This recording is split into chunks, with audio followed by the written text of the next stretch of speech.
Hello and welcome, ladies and gentlemen, to another season of the Next Gen Racing Touring Car Championship, as brought to you on the premier sim racing platform available only on PC, known as iRacing. And today we raise the curtain on Season 2 of the NXTCC, as it's abbreviated. Backed by popular demand, this series, of course, bringing all the fire in the hearts of many a touring car fan to the foray, as in Season 1 we saw our drivers go to and fro around the United Kingdom and indeed around the European continent, as well as some additional circuits in place of the BTCC classics such as Thruxton and Croft. But regardless of whether we were racing in the United Kingdom or briefly on the European continent, you can imagine our drivers absolutely loved it, and they did indeed, and you guys and girls absolutely loved it, and we are back for more. But with Season 2 we've got to bring you new stuff, of course, as well as make sure we maintain the old, which made it a classic series. And this season we go global, for as you'll see shortly, we have a calendar that's absolutely brimming with a wide variety of circuits. And whereas Season 1 was all about replicating the British Touring Car Championship calendar for 2022,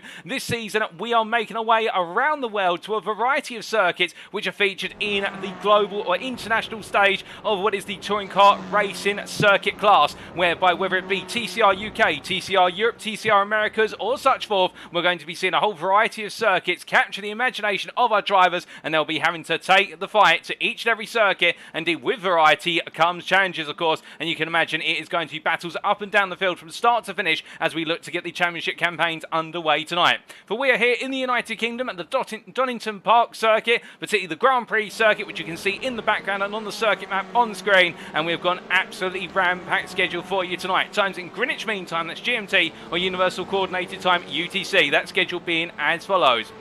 In what is going to be just under 18 minutes time, we'll be heading into our inaugural qualifying session for this season. 20 minutes in length, we've got an extended qualifying session given the fact that our field has been extended. Whereas last season you saw a field that gradually came down to approximately 20 drivers on average per round, we're going to be seeing a field this season with over 40 sign-ups, and I can tell you right now we have 32 drivers in attendance tonight, albeit with a little bit of clash with some sort of World Cup that's going on in the world of soccer or football, depending on your nomenclature and region. But you can imagine imagine all our drivers are deciding to sacrifice the soccer and football and instead are going racing, and good on them as our drivers get ready to go racing. And in qualifying in approximately 17 minutes time, we'll be seeing all of our drivers make their way out onto the circuit for the first time in racing anger, whereby they'll be looking to set their best possible lap time to set themselves up well for the races that lie ahead.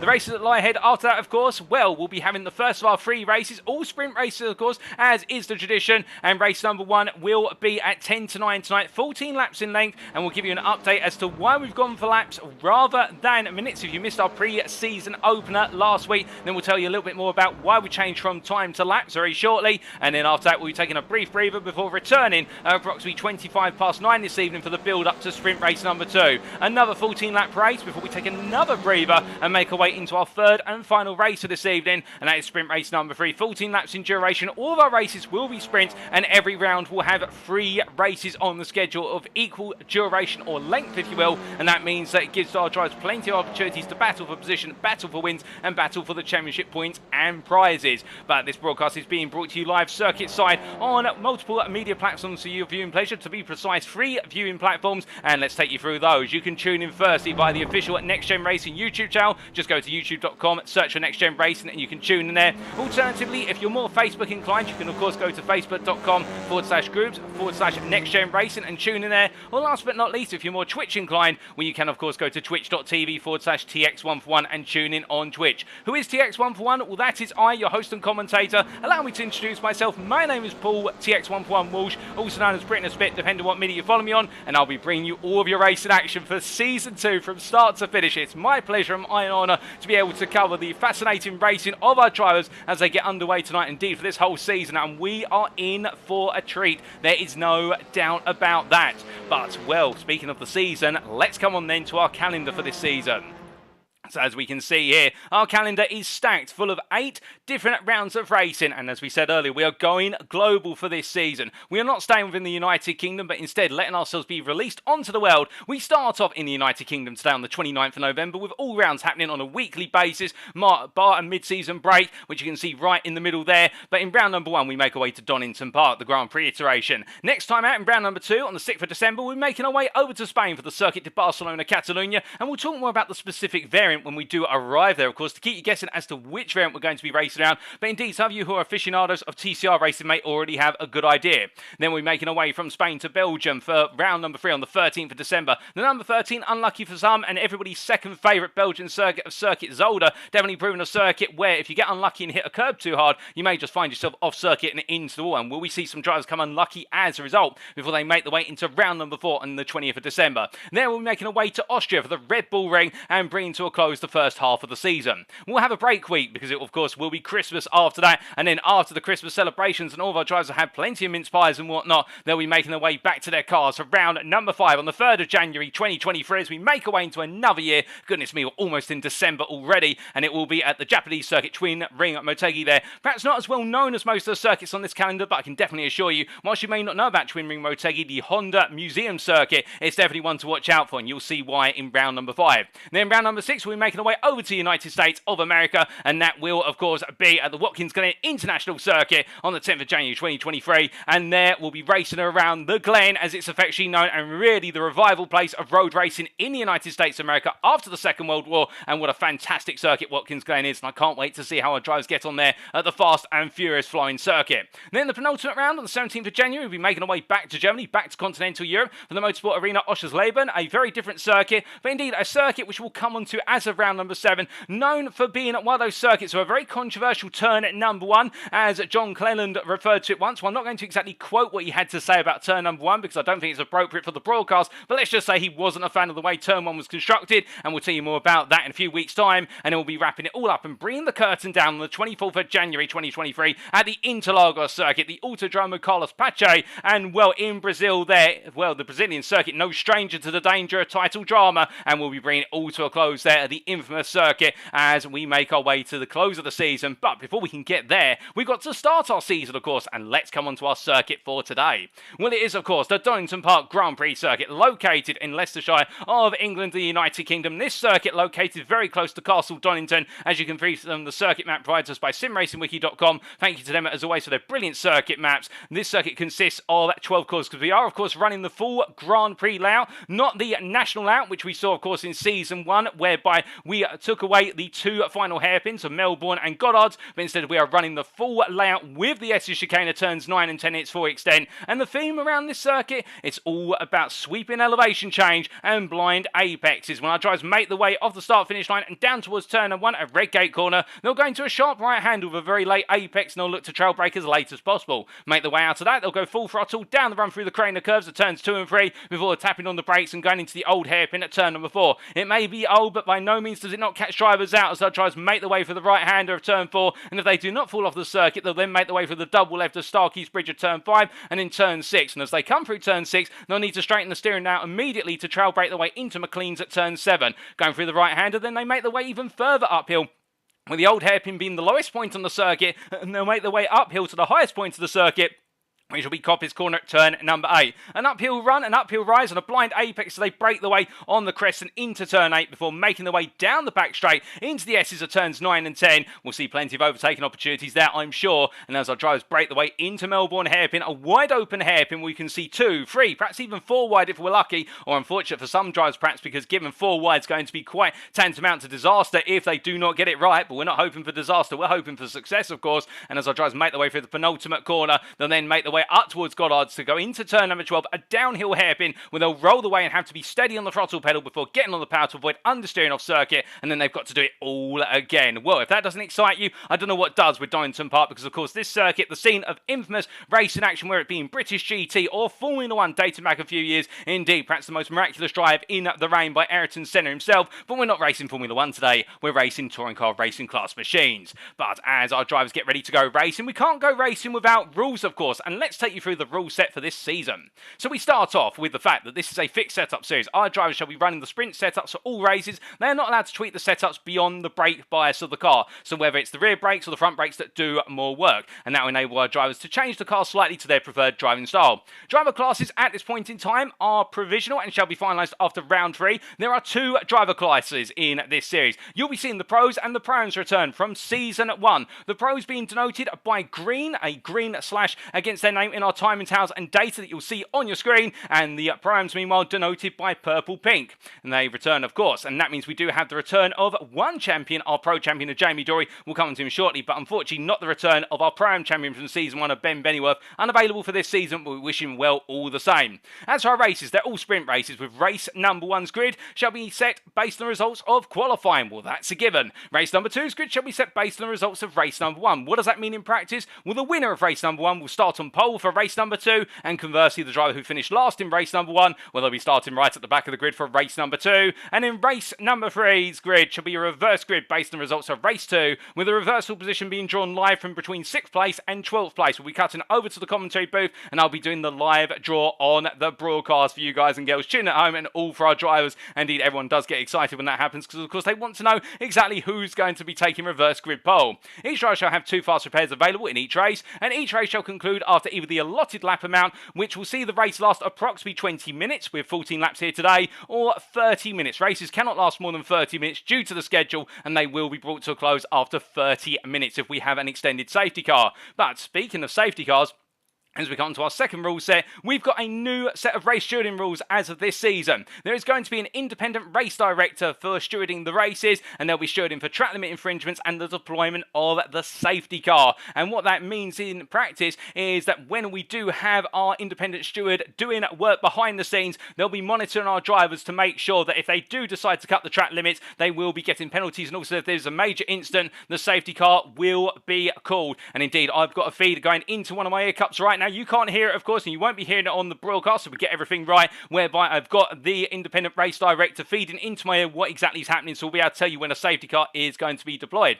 Now, as for penalties for track limit infringements, let's take you through those. The first through to third warnings from our race director to a driver, there'll be no penalty, they are just warnings. The fourth warning the driver receives, they'll get a 5-second post-race time penalty. The fifth warning they receive is a 10-second post-race time penalty, and on the sixth warning, it's a drive-through penalty, which is tantamount to spoiling the driver's race.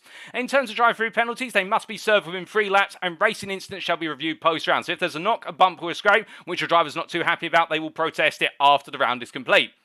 But we've got a few more rules to go yet, and well, our last one is there's going to also be success ballast for this series. Now, unfortunately, we can't apply success ballast to individual drivers. The limitations of iRacing say we can't do that, but what we can do is apply success ballast to each car manufacturer prior to each round based on the manufacturer standings as follows. What does that mean in simple English? Well, after each round, we'll be taking the top scores of each of the respective manufacturer's drivers, so the Honda will be the Honda Civic Type R, and then we've got 2 Hyundais, the Hyundai Elantra N, and we've also got the Hyundai Veloster N, which will represent 2 separate manufacturers, if you will, and then we've also got the venerable Audi RS3, and whichever manufacturer has the highest number of points after a given round, they will take 75 kilograms in every one of their cars. It doesn't matter whether the driver's leading the championship or last in the championship, they will take 75 kilograms of extra weight into the car going into the next round. Second place, it'll be 50 kilograms, 25 kilograms for third place, and no additional weight for the fourth place manufacturer. And no success ballast shall be applied as of this round for the simple reason we've yet to see how the field plays out over the season opener, and therefore everybody's running cars with their default weight. Well, that's enough rules, regulations, and everything in between. I know what you're all here for. You're here for the racing, and well, let's head back to our live pictures then. And as we do get ready to go racing, we do look around the field right now, and well, one driver who is parked in the pit lane, and there he is Jamie Dory. Now, you may be asking at this point, okay, well, what about Jamie Dory? As we do see there a little bit of a glitch on our timing tower, and we will just get that resolved, and it will briefly be resolved very shortly there. It does look as though we're just having some difficulties, technical difficulties on the night. They always appear, but there they go, they are resolved. And Jamie Dory representing NDA Honda Racing for this season, of course, and looking forward to delivering over the course of this season. There's no doubt about that. In the number 1 car, of course, he retains the number 1, given the fact he is our pro champion from season 1. And I do believe we will have the opportunity to immediately have a chat to Jamie Dory straight on the fly here as he does wait to go racing. And well, he very shortly joins me in the commentary booth from a live feed within the car as we just try to get the feed all set up for you, ladies and gentlemen. But at the moment, he's not quite available. We are just trying to get that feed patched on in. But Jamie Dory, of course, the driver who really did have it all go against him at certain points in the season, and at other points really had to stand tall and deliver. But the key thing is, when he needed to deliver, he delivered most, and it was what enabled him to be able to pull off what was a brilliant run of form throughout and bring it on home in the Pro Championship. But as he joins me briefly here in the commentary booth via direct feed, Jamie, we see you parked in the pit lane there, getting ready to go racing. 5 minutes left before we get into qualifying. How are you feeling knowing that you're going into the season as the defending Pro Champion? One word, scared. Well, you say scared there, but you were looking strong as of the pre-season warm-up last time out, taking the fight to drivers. So surely there must be a bit of growing confidence behind that scared facade. Yeah, absolutely. You know, I can be where the top guy. Unfortunately, I'm feeling a bit under the weather, so I you know, over driving, over worried about things. But yeah, what I'm sure once the hammer goes, it'd be business as usual, trying to beat people. Oh, indeed. And as for business as usual, Donington Park, of course, a circuit which you enjoyed in Season 1, albeit we're now running the full layout rather than the national layout. Do you prefer the Grand Prix layout? It's good for the Honda into the heavy braking. However, it's quite difficult with regards to trying to get the car stopped and overtaken. You think there's a move there, but the corners on the GP layout close quite quickly. Also, the chicanes, quite difficult to get the car stopped, and try not to get an off track there from our race director. Well, we look forward to seeing how you take on the challenge of Donington, but with that, we'll let you get set, Jamie. Good luck for the season open as we see you drift off slightly in the old hairpin. I hope that doesn't happen in qualifying, but we wish you all the best of luck, and we'll leave you to it. No worries. Yeah, testing brake balances on tyres. But yeah, good luck at all. Cheers, mate. Thanks, Paul. So hearing there from Jamie Dory, hearing his perspective, of course, of proceedings. He makes his way back out of the pit lane after the reset, doing a little bit of brake bias test, and then, of course, the best way to test it is to see whether the car does fall off circuit, albeit he won't want to collect the car into the wall too many times, particularly once we start going into anger, if you will. But as we do get set to go racing here, we do look to the chat as well, and do not be shy, by the way. Feel free to say hi if you're in YouTube, the Twitch, or the Facebook chat. It doesn't matter which one you're in, do not be shy, because at the end of the day we can see all three chats. And we say hello in the Facebook chat to Katie Eames, who's asking, are we doing well? And we are indeed, Katie, absolutely feeling alive here and set to go racing. I cannot wait, to be honest with you, and looking forward to seeing how our drivers get on. And well, I can see you there saying trying to watch football, eat mince pies at the same time as watching the race stream. Well, that's absolutely fair enough. Brilliant multitasking there. And of course we do have the England versus Wales game tonight, which of course has caught the eye and fancy of a good number of our drivers and their families. But it's great to hear from you as always, Katie. We also say hello to Paul Scott there, saying let's go at Team NXTGEN, watching from sunny Egypt. Well, I hope you're having a good time on holiday, Paul, and that you're able to put your feet up and enjoy some fantastic classic racing. We of course do miss seeing you out on the grid tonight, given the fact we'd love to see you in the NXTGEN racing Audi RS3 from round to round in season 1. We hope to see you back in the near future. And also we say hello to, on the Twitch chat there, Craig Pierce, saying good evening, and also loving Jamie Dory's profile pic, and he's never shy. Well, indeed, that's absolutely fantastic to hear, Craig. I really do appreciate you never shy to say hi. And well, as our drivers make their way on through, we can see just how packed this field is, and we have plenty of drivers making the way on around, and plenty of newcomers as well. And in fact, as we say that, we still got some drivers who've yet to actually appear on the timing tower there, and that's because their data is still to be loaded. So you'll have to excuse us, ladies and gentlemen, just before we do cut over to qualifying, as we just make sure that everybody's data has been fully loaded for the purposes of going racing tonight. Of course, you could say,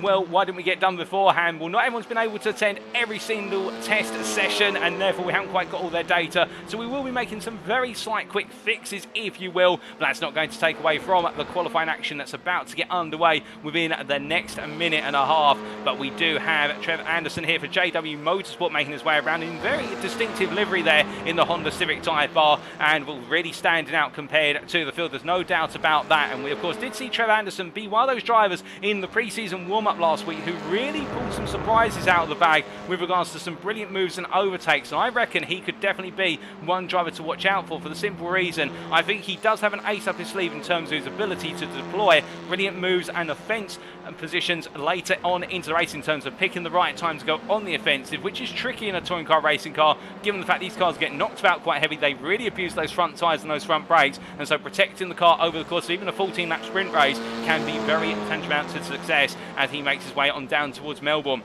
And of course here, with there being some rather heavy braking zone and extended trail braking zones, the front brakes and front tyres are going to be put through the works. There's no question about that. But as he makes his way out of Melbourne and up towards what is the final corner here, we've got most of our drivers out on circuit. Well, we've got about half our drivers out on circuit, I should say. So we are still expecting quite a few drivers to make themselves revealed onto the circuit, albeit we're going to have a little bit of time before they do. But as we get ready to go here, not long left. And of course, do feel free to let us know in the respective chats who you're cheering on. If you do know one or two drivers here and you want to cheer on them in particular, do let us know, because at the end of the day it's all friendly in the chat and we're all open to whoever you're supporting. But without further ado, ladies and gentlemen, it is time for us to get the first qualifying session of the season underway. 20 minutes. Who will come out on top come the end of it? Let's find out as our drivers make the way out of the pit lane. And we have at this time over 32 drivers in attendance. As you can see, there's some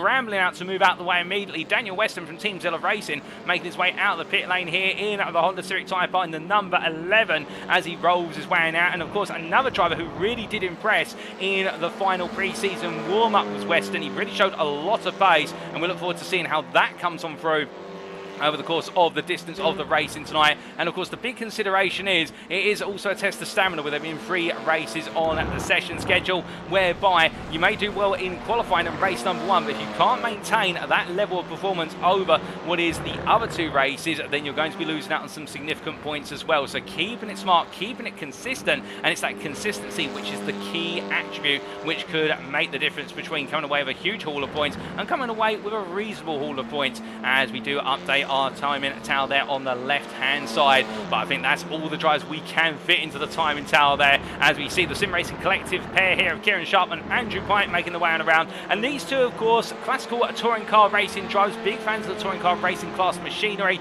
and as they make the way out of what is their turn number 8 Coppice Corner. Some of you may remember that they were participating as guest drivers in the penultimate round of season 1 at Silverstone National, and we got to see the pair of them really shine versus the pros, and they have both been assigned to the pro class by default, and we're looking forward to seeing how Sharp and Pike get on, because we know they have got a huge amount of pace at their fingertips as they make the way on through Melbourne. Now as they come on through here, we do look to John Higgins Jr., who makes his way out of Melbourne as well, and the HSR driver here, one of the 2 members of the Higgins family participating this season. We've only got John Higgins Jr. here today with Senior, or John Higgins as he's also known, not currently available. He'll be joining us as of round number 2, as I'm to understand it. And as we see Higgins Jr. making his way out of the final corner, he goes on to a lap. But all our drivers right now heading on to their first flying laps, and whilst traditionally in season 1 we used to bring you the onboard of the first flying laps, our drivers need a couple of laps to get the tyres up to temperature. So as a result,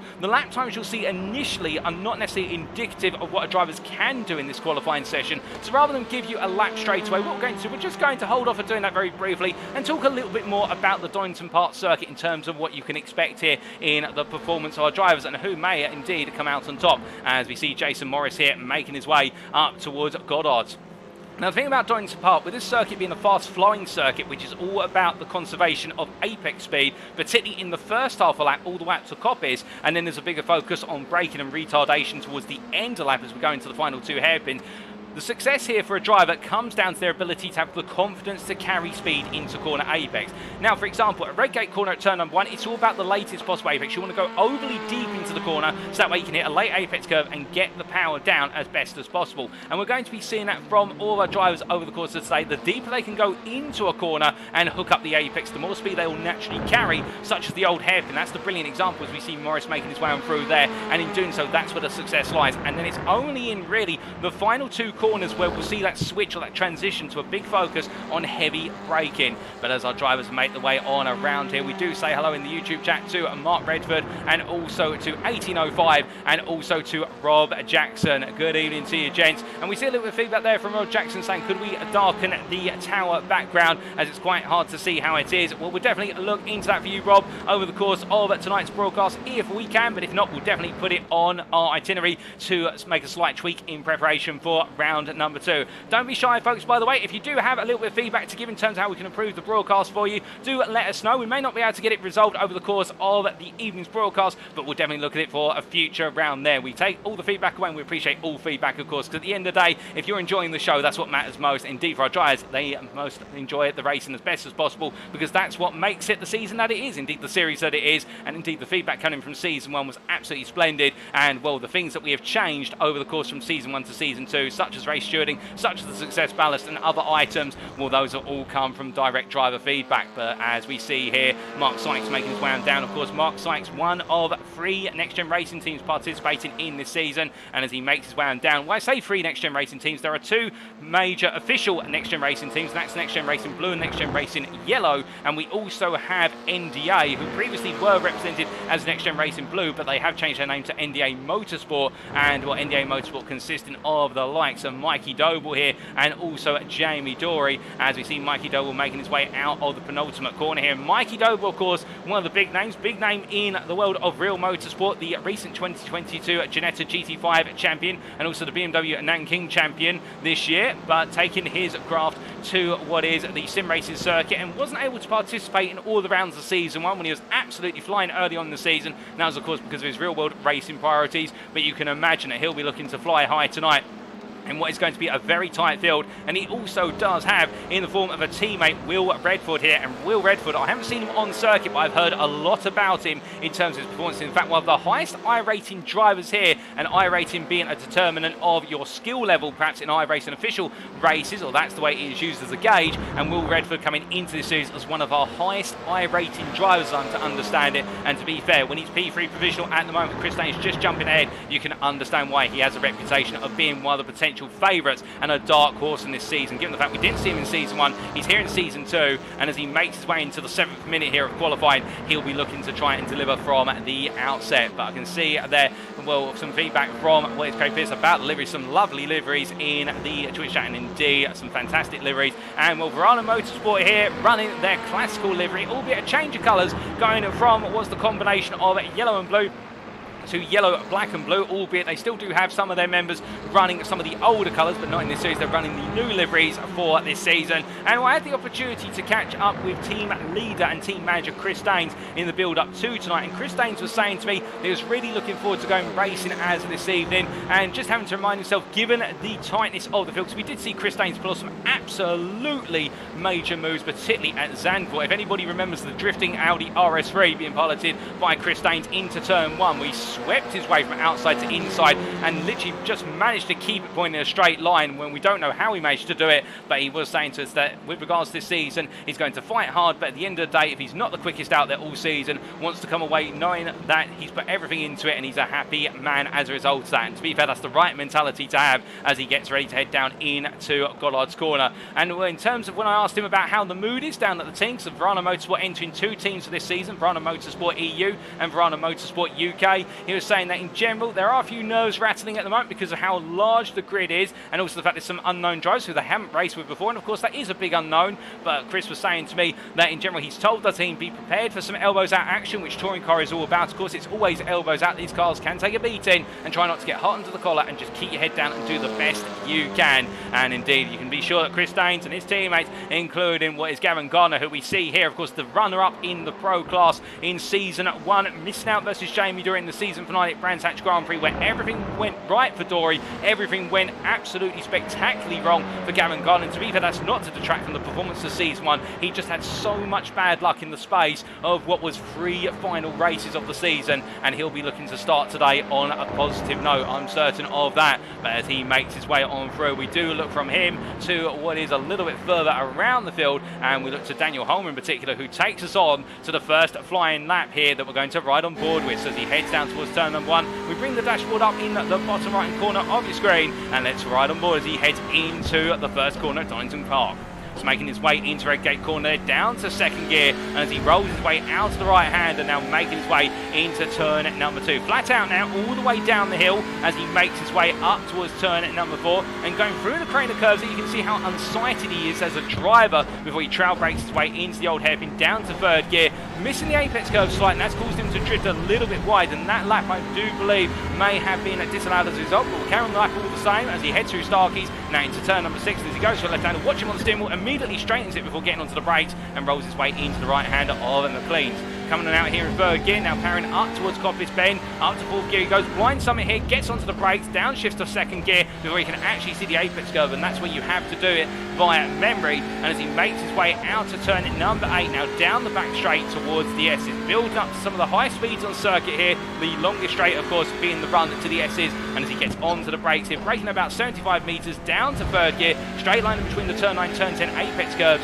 and now making his way down towards turn number 11, heading up towards Melbourne Bend, and as he gets ready to go into the first of the 2 back-to-back hairpins here, braking at about 100 metres, going all the way down to first gear, the slightest corner on the circuit at 38 miles an hour on the apex, and as he powers out here, goes back up through the gearbox, bringing the car over to the right hand side to set himself up for Gollard's here, and it's all about being patient on the throttle. Brakes in at approximately 60 metres from the apex, and now waits for it, and gets on the power as he sees the exit curbing there, gets it nicely hooked up, and it's a smooth run out for Holmer. Of course, the lap being disallowed as we're to understand it, given the run wide at the old hairpin, but still a nice lap. And this Hyundai Elantra we saw in season 1, a very strong car in terms of one lap pace, and on the straights in particular, just did not seem to be any way of stopping the car, and has not received too much of an adjustment since the season one in terms of the official iRacing balance of performance, and we're expecting the Elantra to again be the one-lap pace car at any given circuit, particularly at circuits with extended straights, and we haven't got too many long straights here, so it may be the case that the Elantra's not quite as strong here today as we would expect.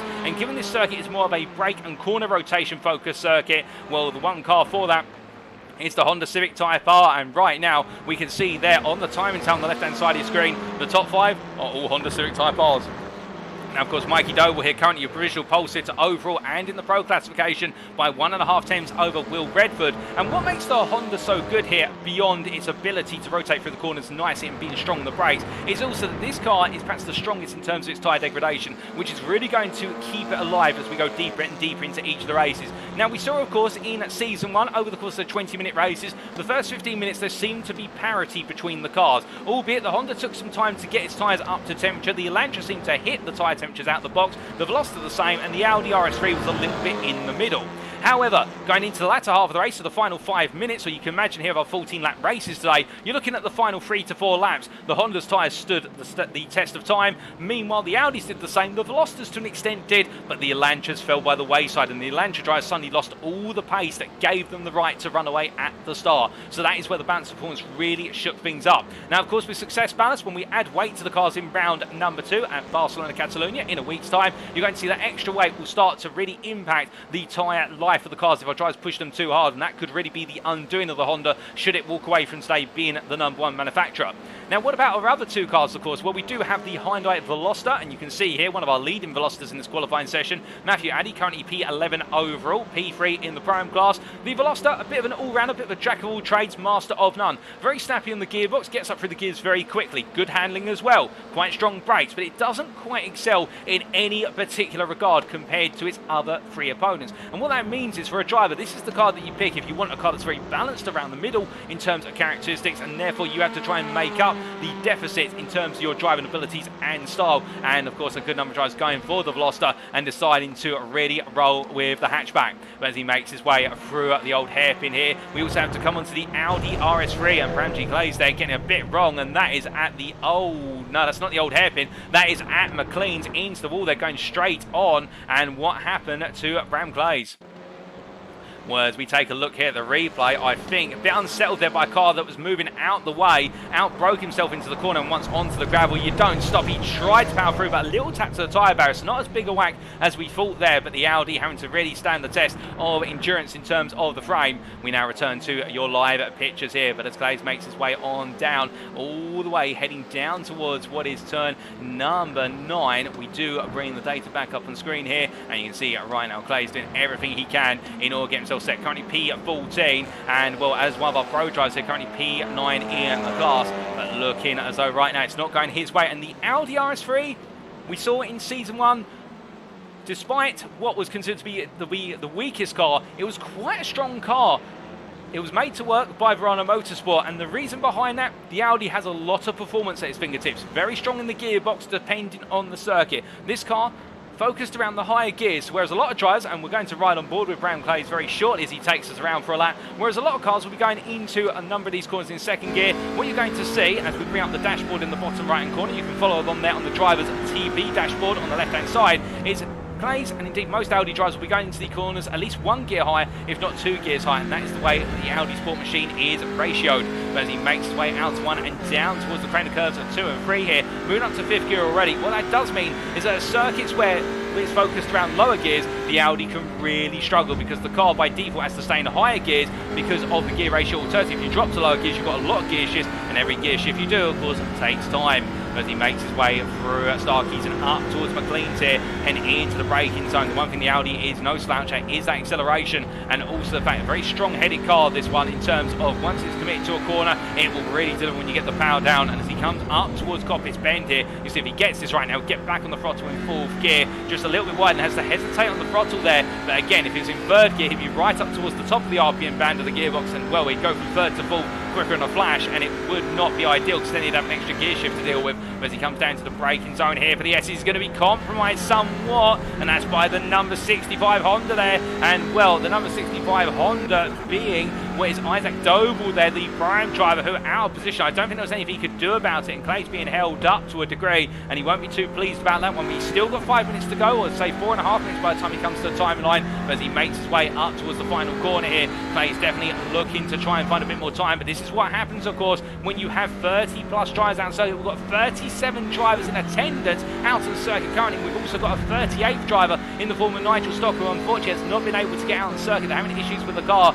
but Clay's not able to find the space or the lap there, and well, he's going to have to go again. But what we got to see on that lap was the fact that the Audi there having to use higher gears on average on most corners, or sometimes 2 gears higher compared to 1 gear high, compared to the lap we saw in the Honda Civic much earlier on. And indeed, well, sorry, not the Honda Civic, I apologise, in the was the Hyundai Elantra earlier on. But as we do see Clay's making his way down into the old hairpin here, he's still got time to deliver, but as he rolls his way on through, we do look from him back to what is Sam Smith here, and right now the iRacing esports driver, currently P12, one of our pro drivers here, outside the top 10 overall at the moment, but looking to try and improve. As we do hide the dashboard there in the bottom right for you, and we can focus here on our driver. You can see the iRacing esports train there running around nose to tail, all round sequence. All 4 of their drivers all designed to stay in formation to try and pick up the distant tow. And well, we say hello in the meantime in the YouTube chat there to John Burnham, saying having to sit out the season due to building a new rig, but the turnout looks awesome. Glad to hear from you, John, and sorry to hear that you're having to sit this season out, but I hope the new rig goes well and we can have you back for a future season of the NXTCC.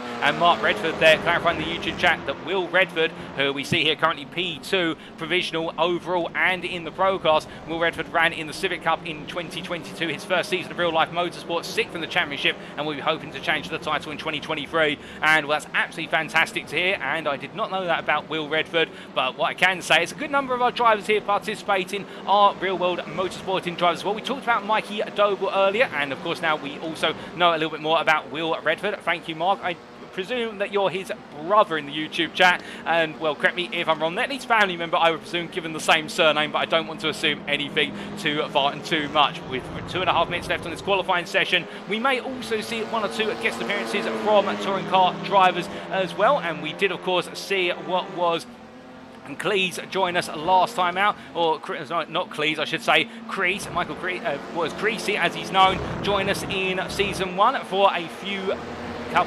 races. As I stumble over my words there, as I'm having something muttered in my ear with regards to what's upcoming, but everything is a-okay, and my apologies for that. But as we do see Redford making his way here into turn number 7, and now rolling his way on out, where he's got a little bit of traffic in front of him, but at the same time maybe trying to use that for a bit of tow, as it now comes into crunch time here in qualifying. Only 2 minutes left to go, and well, not long left at all. And who right now is on the mark and who's not? I can tell you one driver right now who is struggling a little bit in this qualifying session, and that is the CS Academy driver there, or what is Sean Skitter, the South African driver right now, currently down in P34 overall, P20 in the Pro-Am class, and we have got 24 Pro-Ams in attendance today. That is how stacked the Pro-Am class is. And I would imagine potentially some Pro-Ams will be promoted to Pro by the time we get to the end of round number 3. But at the same time as well, it's going to be very tight competition. But indeed, we saw Sean Scudder last time out in the pre-season warm-up. Not quite there on the pace compared to his teammates and his peers. One of his teammates, of course, being Stefan Vessels here, fellow South African, very fast LMP2 driver, very fast GT3 driver. And now he's taken his trade to the TCR racing class. And he's currently P7 in qualifying in the Pro-Am class, P20 overall, as he makes his way up towards the final corner here and onto his final lap. But as he rolls his way on through right now, you can tell you that CS have multiple teams. They have 3 teams. There's CS Team 1, CS Team 2 and CS Team 3, and as he makes his way down towards turn number 1, well, Vessel's right now on the Honda looking to try and deliver right at the end, but the gaps between drivers, and you can see that between Vessels and Addy in P19, it is only 100th, as Addy has made his way back out and he's going on to what is a warm-up lap here and coming to the end of it, so he will get 1 more lap, because we will be running overtime in these qualifying sessions, whereby when the clock starts 20 minutes, we will not be having all our drivers immediately return to the pits. They will be allowed to finish their current qualifying lap, as is the tradition, and as they make the way on around here now, the going gets tough, and indeed the tough get going. And can Matthew Addy find a way to improve right now from P19? Well, let's ride on board and see if he can, as he makes his way down into turn number 1. So on his way into the right-hander, and you'll see the difference between the Elantra that we saw earlier and the Velocity as he comes out of the first corner and makes his way down towards turn number 2. As he comes through the crane of curves, they're turning a little bit too early, and you'll notice there those micro adjustments that Addy is having to make where he's unsighted himself into the crane of curves. And that's the thing with the first 3 corners. Turn number 1, you can see. Turns 2 and 3, you have to do by memory and commitment. If you don't get your line right, then it'll be compromised, and that's what happened to Addy. And he'll lose a couple of hundredths in that as he makes his way into turn number 6. But this is going to be aborted lap, and that is very unfortunate for Addy there, as he had to go side by side with Wayward Car. And I think that may have been, unless I'm mistaken, I think that might have been Nick Clibbins who he had to take a little bit of action around. So that lap will be aborted, and that's not the way Addy wanted it to go at all. In fact, that's not Nick Clibbins. My apologies. I believe, we're not quite sure who that was, but one driver coming back onto the circuit and they're not mindful of Addy coming through. So Addy will not be too pleased with that, I'm certain, and that is his qualifying session done and dusted. But meanwhile, speaking of done and dusted, Jamie Dory's session is done and dusted, and he will be P6 for the grid to start off today. And we've still got more drivers coming through, including Alan McCain, who comes out the final corner here, gifting a bit of a tow to one of his teammates. In fact, the iRacing esports team all running together, the iRace esports team, I should say, on iRacing, as they come across the line here. And, well, right now, all trying to give one another tow, but none of them improve. Reese Watt comes on down across the line. He does not improve from P16, so I think most of our drivers will not be improving. Now, Matthew Addy, of course, with the aborted qualifying lap, he'll be the last driver who comes into the pit lane and completes his qualifying session. But what that does mean is that for the maiden race of this season, in the maiden qualifying session, it will be Mikey Doble who's on pole position overall and in the pro class, and it will be in the Pro-Am class Alan McCain who takes Pro-Am pole, and he'll be starting at P7 on the grid. Well, that is qualifying complete, ladies and gentlemen, and now we get ready to go racing. Not long to go before we go racing, only a couple of moments, and well, as we're itching to go, what other things can we talk about? Well, we have seen that it's a top 4 of Hondas before we do have our first alternate manufacturer in the form of a Hyundai, in the form of what is Gianni Pironi for Verano Motorsport EU. And well, with that in mind, that goes to show you the Honda does seem to be the stronger car here in the upper echelons of our grid. But then we do have quite the eclectic mix as you go further down between Hyundais, Hondas, and then some Audi RS3s. The highest Audi RS3 being Clay's in P13 overall, and that means we will definitely see a mix-up in the field. But the question is, who's going to be mixing it up into turn number 1? Well, let's take you through the grid then for race number 1. So for our season opening race, it'll be Mikey Doble who starts on pole for NDA Honda Racing, joined on the front row by Chris Danes from Verano Motorsport EU. Row number 2 is Will Redford from NDA Honda Racing, Adam Delman alongside for Excite Racing. Gianni Perrone and Jamie Dory make up row number 3. Behind them is your Pro-Am pole sitter Alan McCain. For iRace Esports, joined by Nick Clibbins, his teammate in P8, and then Adam McNally and Martin Shirley line up P9, P10. On row number 6 is Sebastian Bruberg, followed by Kieran Sharp from the Sim Racing Collective P12, and then we have on row number 7 Bram Clays and Michael Lees, followed by Daniel Homer and Reese Watt on row number 7. Next, John Higgins Jr. and Sam Smith on what is row, well, my apologies, Daniel Homer and Reese Watt on row number 8, I should say, with John Higgins Jr. and Sam Smith on row number 9, and then Gavin Gardner and Matthew Addy line up and complete the top 20. Row at number 11 goes to Stefan Vessels and Jason Morris, the CSA Team 2 driver, out-qualifying Jason Morris there from iRace Esports, with Andrew Pike and Joseph Doe line up P23, P24. And then behind them, as we look to the blimp camera making its way over the circuit, an absolutely stacked grid, as we said earlier, we can see here Ian Manners and Isaac Doe line up on row number 13, with Lee Horn and Luke Jones on row number 14. Daniel Weston joined by Trevor Anderson to complete the top 30 on row 15, with Mark Sykes and Elwyn Sykes, not related, the two of them there from different sides of the world, but still both sharing the same surname on row number 16, Philip Bruberg and Sean Scooter on row 17, David Farber and Jonathan Collins on row 18, and then at the back of the field it will be Josh Brown and Nigel Stock who line up on row number 19, P37 and P38. But that is our grid, ladies and gentlemen, an absolutely filled grid. But as our drivers get ready to go here, we can see that with a long grid, it means that some drivers will be starting on the final corner, if not making their way into the final corner, and that will be a compromise line for them. There's no doubt about that, but they'll have to try and mitigate it as best as they can, as we're only a few seconds from going racing. And we look to the front of the grid here. It is Mikey Doe. The gridding process is complete, and we await the lights. 1 red light, 2 red lights, 3 red lights, 4 red lights, 5 red lights.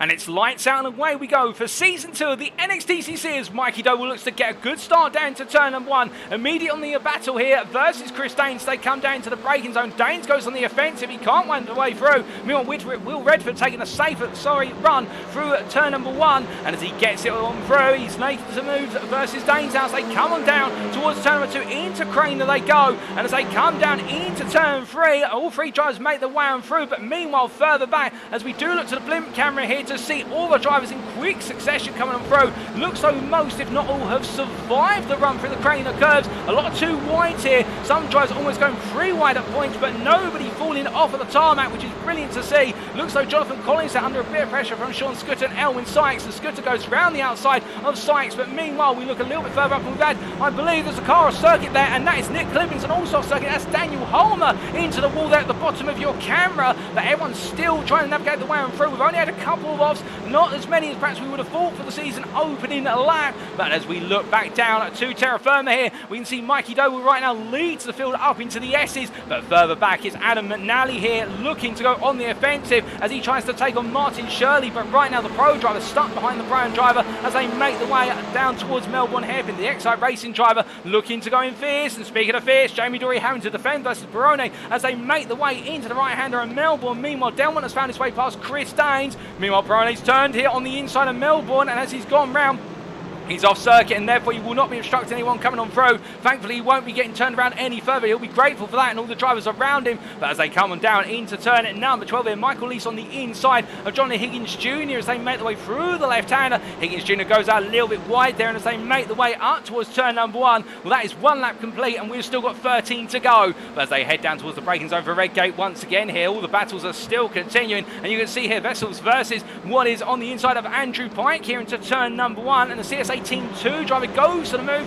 tries to take the scalp of the pro driver, and Pike trying to hold around the outside in the Elantra as they make the way down towards the braking zone for the old hairpin. Flat out they go as we bring the circuit map up in the top right corner of your screen for you so you can keep track of where everybody is. And as they come into the braking zone here, Vessel's still on the inside, Pike holding around the outside, a little bit of contact there, but they both survive it as they make the way on out. We've got a car off, and that's Brandon Clays, who's off circuit there at the old hairpin, so he's found the grass, and as he makes his way back onto the circuit, he's going to lose 6 places as a result of that as he rejoins on the inside run and through Starkeys and up towards McLean's they go, and he continues to be elbowed out there as Luke Jones sneaks up the inside for JW Motorsport as they make the way up into Coppice Bend. Now as they come through the right hander here, we look from them to Alan McCain, who's running in P7 overall, P2 in the Pram class right now, and the key thing for McCain is that he's chasing after what is Shirley as Adam McNally looks up the inside of Excite Racing, and of course it's not a change of class position, it's overall position, but I think right now Alan McCain's not going to be too pleased about that for the simple reason that is going to cost him a bit of run. Oh, goodness me, and behind, as soon as I say that, he's not going to be happy about what's now happened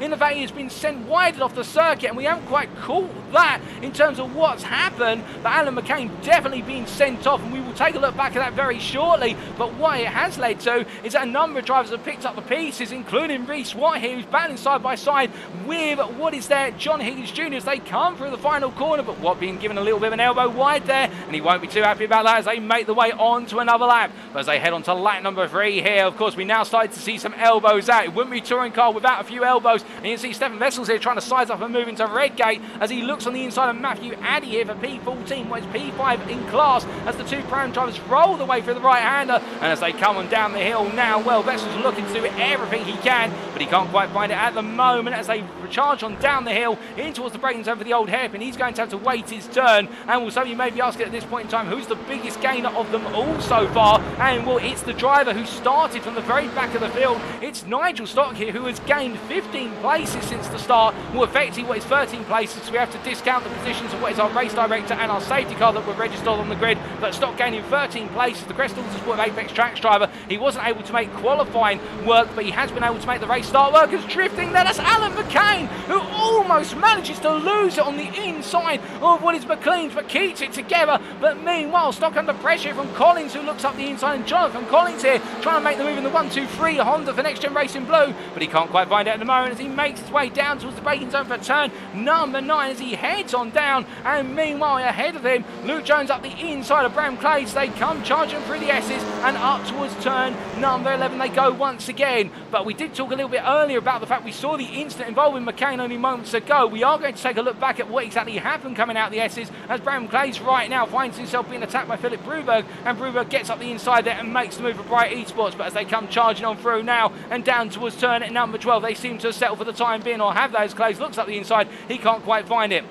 And this gives us a quick breathing moment to take a look at what happened to McCain.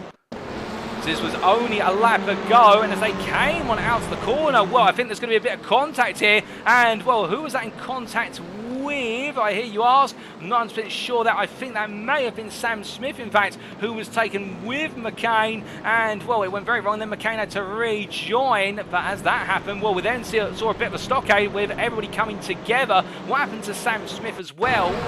Smith was right behind all this, and in fact we ride on board here with Sam Smith. We've got to watch it, and look at the car go to the right there, and Smith, well, I think figured down the inside, and a bit of a tap on the rear end for Smith, and he got turned, and I'm not sure if that was Higgins Jr. who gave him the tap, or however it did. However, they definitely sent Smith, and there was even more contact to Ravana Motorsport machine, as you can see then his rearview mirror making contact, and I think that was Pirone who made the contact between the two of them as they made the way up towards the final corner. But definitely a difficult moment in the run through what was turn at number 11 up to 12, and now a little bit further back we're hearing that Alan McCain's had another off. We briefly saw him there, he has rejoined now, and we've also had an incident for Mark Sykes, who the Honda driver NXTGEN Racing Blue has found his way back up to speed very swiftly. But meanwhile, we do look from him all the way up from what is P29 overall up to P11 overall. And this is Kieran Sharp here, who right now has an absolute cluster of drivers all salivating over the prospect of taking that P11 overall from him, including Jason Morris, who battles him side by side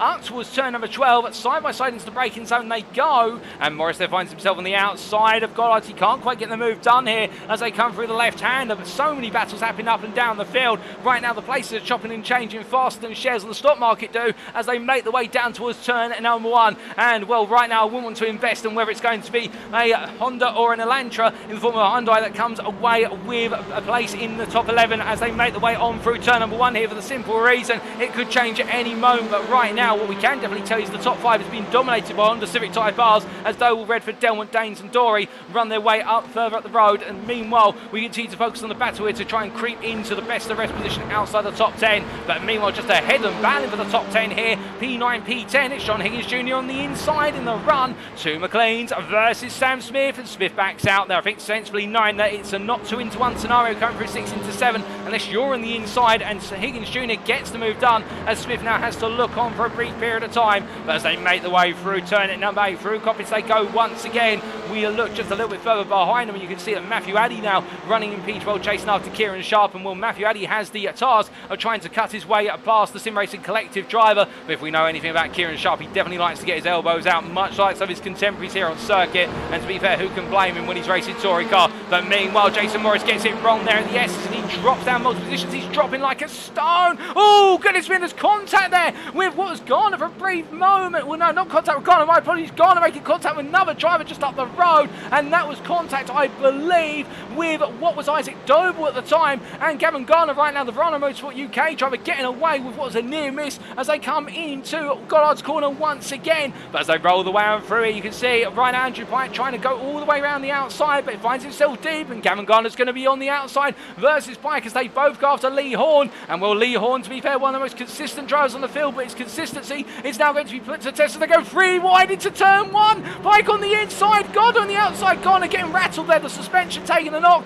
and Lee Horn just looking absolutely solid like a rock by comparison as they make their way down through the Craner curves once again. And as they charge their way down the hill this time into the old hairpin, where they all settle into line of stern formation once more. But you can imagine once again as they make the way into that corner the next time around, it could all be changed, and potentially even tears, not that we wish it, as they make the way on through. Meanwhile, not to forget, we also have a thing called race leaders in this race. We look up to Will Redford here running in P2. Mikey Doe is 2.2 seconds away in the lead, but Redford under pressure here from Adam Delmont. And we saw Delmont, of course, in the pre-season warm-up looking very fast the deeper he got into these races. Matilli around the halfway point, and right now definitely putting the pressure on Will Redford as they make the way into turn number 11. But as they come on through, no move coming at the moment, and Delmont staying close. Chris Dane's a little bit further back in P4. I don't think he's going to mind this, however, Danes, given the fact that his mantra going into these races is to perform to his best possible, and if there's drivers who are faster, then bring home the result that he can achieve. And right now, the Danishman for Verano Motorsport EU definitely focusing on a very solid P4 finish in race number 1, albeit there's plenty of time to go. We're only just crossing over the halfway threshold of the race very shortly, and therefore let's not count him out, indeed anybody out so far from winning this one, as Jamie Dory there in P5. And meanwhile, your Pro-Am leader, here he is in P6, he's under pressure from Adam McNally in the Pro class, with his SimTech Racers Martin Shirley, who leads the Pro-Am class right now with a Pro between himself and rival Michael Leese. And keep your eyes on Michael Leese as well. We saw how dangerous he became in terms of pace as we went deeper and deeper into the racing last week in the final warm-up. He was looking very fast in the Pro-Am class, and I think right now Martin Shirley has the advantage, but I wouldn't put it past Leese to look very strong late on in this race, or indeed in races 2 and 3 right now if he can't find the pace right at this moment.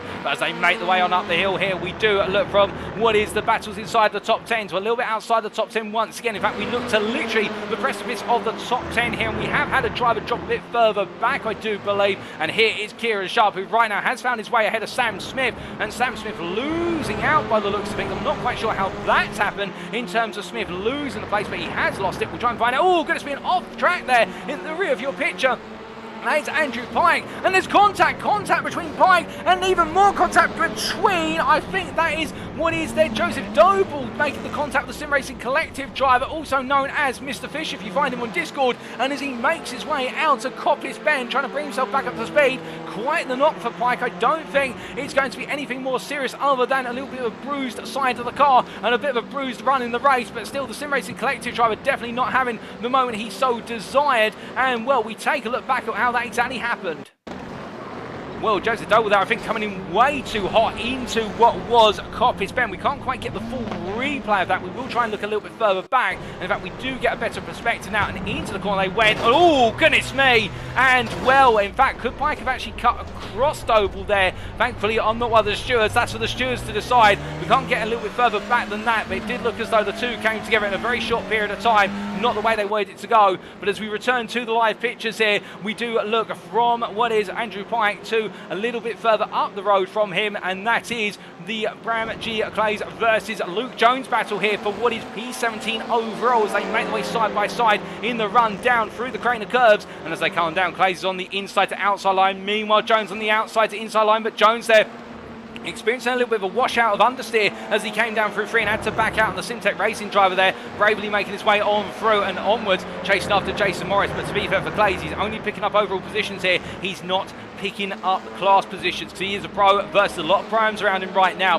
Now, for those of you asking, are points scored in class or are they scored overall and then applied to class? It is the former rather than the latter in terms of the Drivers' Championships. We will be tracking the overall championship as well, where all of our drivers, whether pro or Pro-Am, will score against a single set of points, and we'll keep you updated on that as we go between each round. But the major championships in terms of the Drivers' Championship, it is class points, not overall points as applied to classes. And as Clays makes his way on through the chicane here, we do look a little bit further back to McCain, who looks up the inside of Collins as they make the way into the corner. And Collins there with a little bit of tap, and McCain makes his way on through. I think McCain there coming through strong. He's got a strong arm it, and he moves up into P20. You can see Collins is not happy with the flashing there on his car, and well, I think McCain's going to shrug his shoulders and say it happens. And as he makes his way through turn number 11 right now, I think he's going to try and push on towards Reese Watt. Meanwhile, a bit further up the road, oh goodness me, and Higgins Jr. going around on the start finish straight. Now there's a story behind that, I'm certain. That has not just suddenly happened, something has built up to that. And well, what exactly happened to Higgins Jr. we will find out very shortly as he gets his way out of circuit, has a little knock to the wall, and he tries to turn it around. And here is the replay.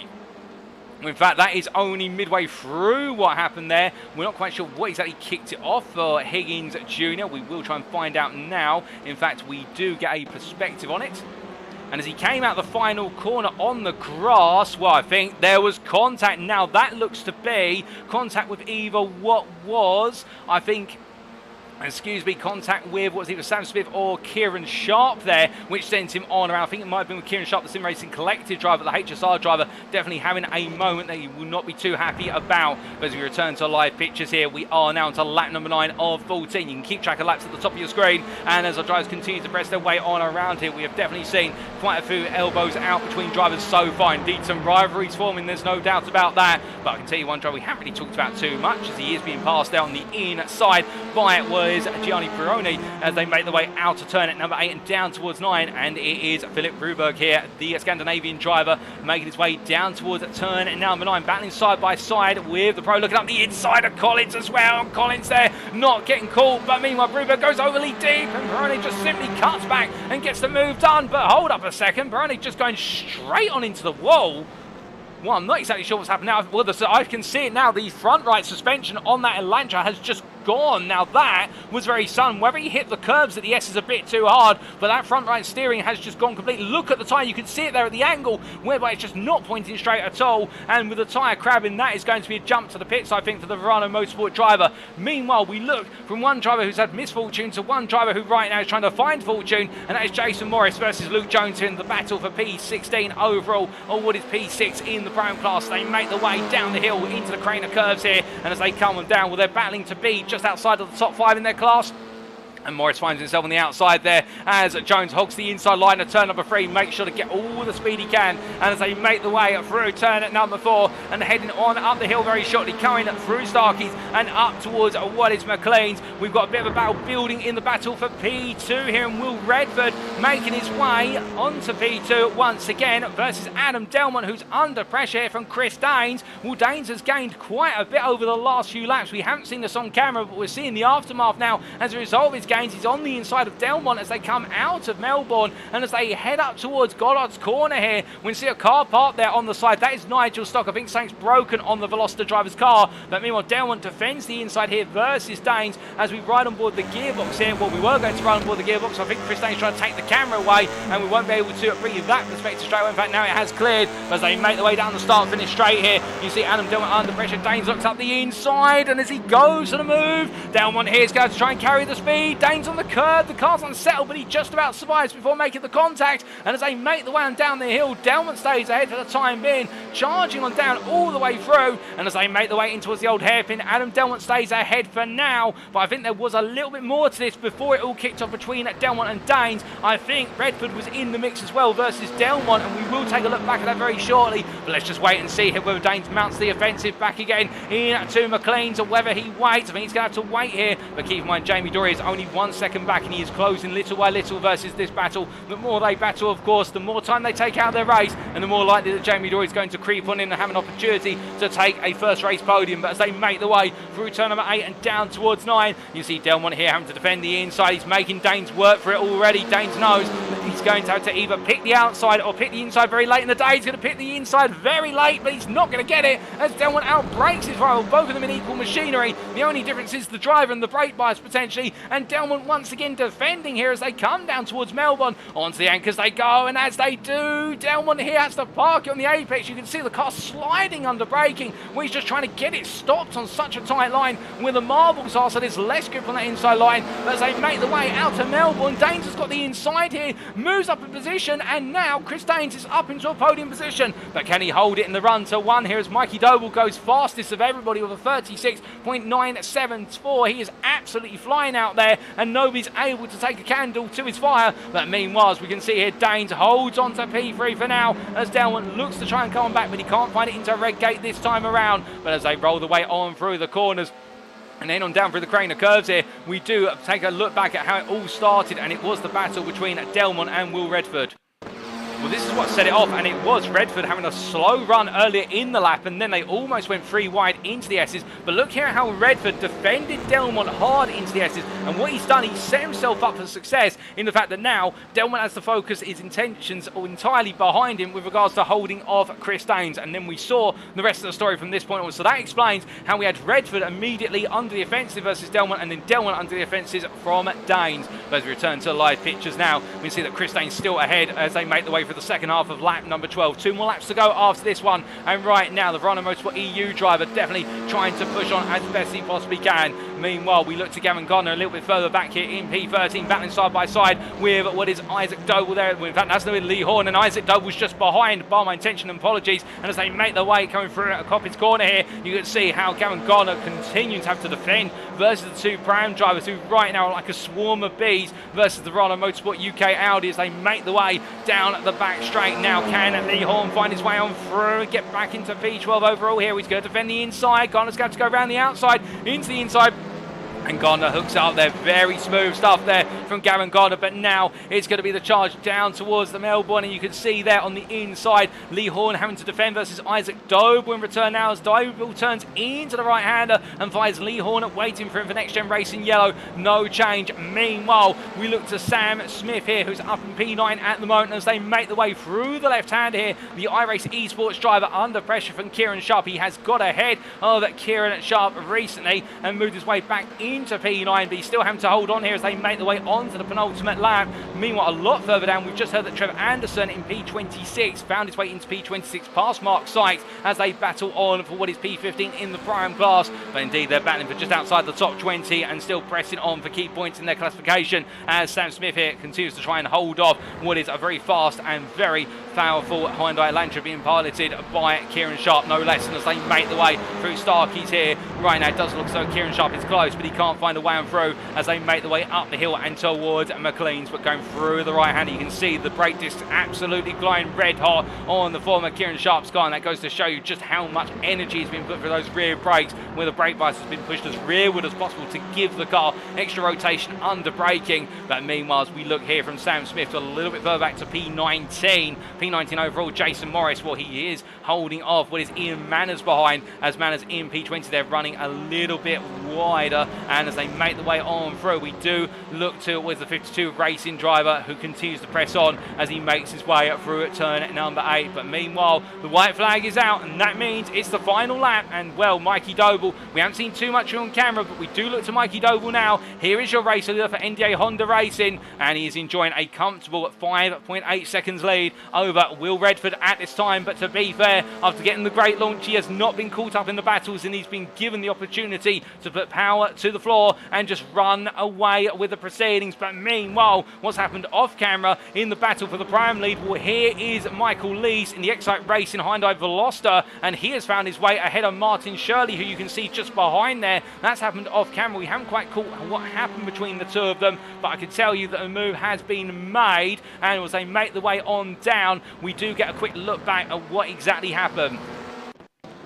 Whereas the battle coming out of Melbourne Corner, what was on lap number 11, and as they made their way in towards Goddard's Corner, Shirley on the inside, Lease on the outside, and as they broke their way into the corner, Lease went round the outside, and from this point onwards, well, Shirley continued to defend him hard, and as they came up towards what was turn number 1, Lease getting the better run, and will hold him off all the way to the finish line of what was the run into turn number 1, if you will, and as they came on through, that's how Lease got the move done. But we must return to live pictures, ladies and gentlemen, because talking about finish lines, one is coming up here, and the Czech of Lager waits him as he comes through the final corner. And well, on paper, we expect him to come back strong after missing out the multitude of the second half of the first season, and he started off as he continues to proceed. It's Mikey Doble from NDA Honda Racing who takes the season opening win overall and in the pro class ahead of Will Redford in P2. It will then be Chris Daines P3 ahead of Adam Delmont in P4. Great driving from the quartet with Jamie Dury there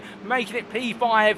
Adam McNally comes on home in P6, just ahead of your Pro-Am winner, and that is Excite Racing's Michael Lees ahead of Martin Shirley there in P8, runner-up in the prime class, Sam Smith in P9, and then it's Kieran Sharp P10 ahead of Matthew Addy in P11, and then Lee Horn, well, he's going to come on through ahead of a whole host and train of cars, just about to hold on to the position ahead of Gavin Garner P13, Isaac Doble P14, Bram Clays P15, and we can see Alan McCain P16 ahead of Reese Watt, Luke Jones, the two JW Motorsport cars coming coming on through. Then Jason Morris in P19. Ian Maz comes on home in P20 ahead of Philip Bruberg, P21. And it is Daniel Holmer ahead of Sebastian Bruberg, followed by Jonathan Collins, and then John Higgins Jr. P25 in a very difficult race that I've lost the driver, being knocked about very early on. And then Mark Sykes P26. He'll be pleased with that given all the battling. Trev Anderson P27, Andrew Pike P28, and then we have Sean Scudder P29. A difficult race for the CSA Team 2 driver, but he'll bounce back in race number 2. Davide Favo completes the top 30. Elwyn Sykes P31, and then last but not least, finishing on the lead lap, we will have Nick Livens from iRacing Esports, who finishes P32 in a Honda Civic that has definitely been through the walls in this race, and he's still got plenty of time to go. There's no question about that.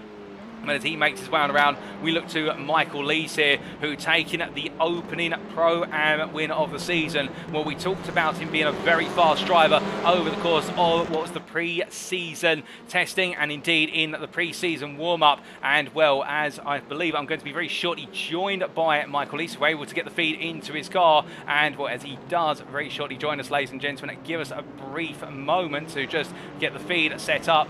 Well, as Michael does join us in the commentary room, albeit from his car. Michael, a win in the season opener in the Pro-Am class for yourself. You must be absolutely pleased as punch. Well, yeah, to be honest, I didn't know if that was a win or not. I was hoping it was, but yeah, I'm ecstatic at that news. Thank you. Well, it looked as though it was very close between yourself and Martin Shirley all the way through the race. Just take us through from your perspective, because you were chasing him for the majority, and it was only on lap number 11 you had that chance. Yeah, so, I mean, I was behind Adam, one of my teammates. He was chasing him. I didn't want to put any harsh moves on McNally there, because I didn't want to risk sending him. I did actually touch him on the back corner into turn one time, so I backed up a little bit. And then as soon as McNally got past him, I thought, right, if he can do it, I can do it. So that was it, head down, caught up with him. I set that move up for quite a while. You might have seen me go around the outside of the final turn, just trying to make sure I clung onto the inside for turn one, and then, yeah, just essentially just made sure that he couldn't turn in where he wanted to, and that was it. The position was mine. Oh, it was absolutely brilliant move, and I have to ask you the quick question. Race number 2, you'll be starting side by side with Martin on row number 4. Are you going to make it 2 out of 2? I'm going to try. I'll try my best. I certainly will. You know, I'm sure he'll try something into the first corner, so I'll keep my eyes open for that. But as long as we make it through the first corner, I think I've got as good a chance as anybody. Well, Michael, great to talk to you. Congratulations on the win in race number 1. We'll leave you to it, and good luck for race number 2. Thanks very much. Thanks, everybody.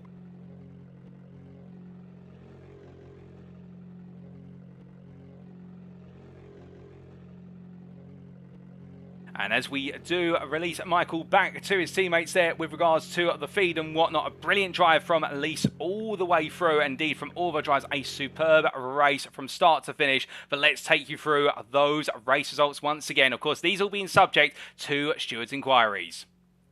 So for our season opening race of today, Mikey Doble taking the win in race number 1 overall by 6 seconds over Will Redford in P2. Close from the start, but Will Redford then having to focus his attentions rearward to defend rather than being able to go on the offensive himself and losing out in the charge after P1, but still at second place, he won't complain about that. With his teammate picking up first, of course, it's a great start for NDA Honda Racing. Chris Daines P3 for Verano Motorsport EU with Adam Delmont P4 and then Jamie Dory at P5 completing the overall top 5 with Adam McNally there in a bit of a lonely at times P6, albeit he had the company in the end of the Pro-Am drivers of Michael Lees and Martin Shirley. Lees bringing home the win in the Pro-Am class ahead of Shirley P8 and then Sam Smith P9 ahead of Kieran Sharp P10. Best of the rest there, P11 Matthew Addy. And as we come on to the individual class results here, we can see firstly starting with the Pro class, Mikey Doble bringing home the win as we said earlier, and that podium Mikey Doble, Will Redford and Chris Daines with Adam Delmont in P4 just ahead of Jamie Dory at the line, and then Adam McNally P6 ahead of Sam Smith,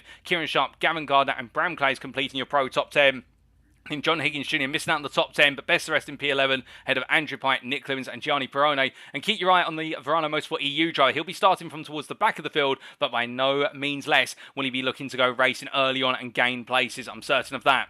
Meanwhile, in the Pro-Am class, we can see here that Michael Lees bringing home that win by 1.5 seconds over Martin Shirley come the finish line, and then Matthew Addy P3 ahead of Lee Horn P4, Isaac Doble P5, great racing for Isaac Doble there to get his first top 5 of the season, Alan McCain P6, Reece Watt P7, Luke Jones P8, Jason Morris P9, and Ian Manners completing the top 10. The 52 racing driver there having to battle hard for that top 10 ahead of Philip Bruberg, who was best of the rest P11, and then it was Daniel Holmer P12, Sebastian Bruberg P13, Jonathan Collins P14, Mark Sykes P15, Trev Anderson P16. Difficult race for Anderson, but showing strength towards the end, and then Sean Scudder and Davide Favo completing the AM standings. In fact, we've got more drivers than that. My apologies, not get ahead of ourselves. Elwin Sykes P19, chose the double P20, and then outside the top 20 of the AMs, Nigel Stock, Daniel Weston, Stefan Vessels, and Josh Brown completing your 24 out of 24 drivers who competed in the AM class in race number 1. But with that, ladies and gentlemen, we're going to take a brief breather and then return for sprint race number 2. We'll be back in approximately 5 minutes for the build-up and everything else. Don't go anywhere. You won't to miss it, given how race number 1 has played out. It's going to be tight, it's going to be tense, and race number 2, I'm sure, is going to continue the tempo.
Alright, ladies and gentlemen, we are back for the build-up to race number 2. And just to remind you of that schedule, we've got 3 races for tonight. We've completed race number 1 already. Race number 2 is coming up in what is approximately 3 minutes' time. Another 14-lap race. No pit stops, of course. It's a sprint all the way from start to finish. With our grid being set based on the finishing positions of race number 1. And as our drivers get ready to go racing once again, we do very briefly cut over to one driver who was right at the precipice of the fighting in his class, and that is Martin Shirley from Simtech Racing. I do believe we will get the opportunity to have a quick word with Shirley before he goes racing once again. And as we try to grab the Simtech Racing driver and get a feed on board the car, well, I think we are getting patched in now.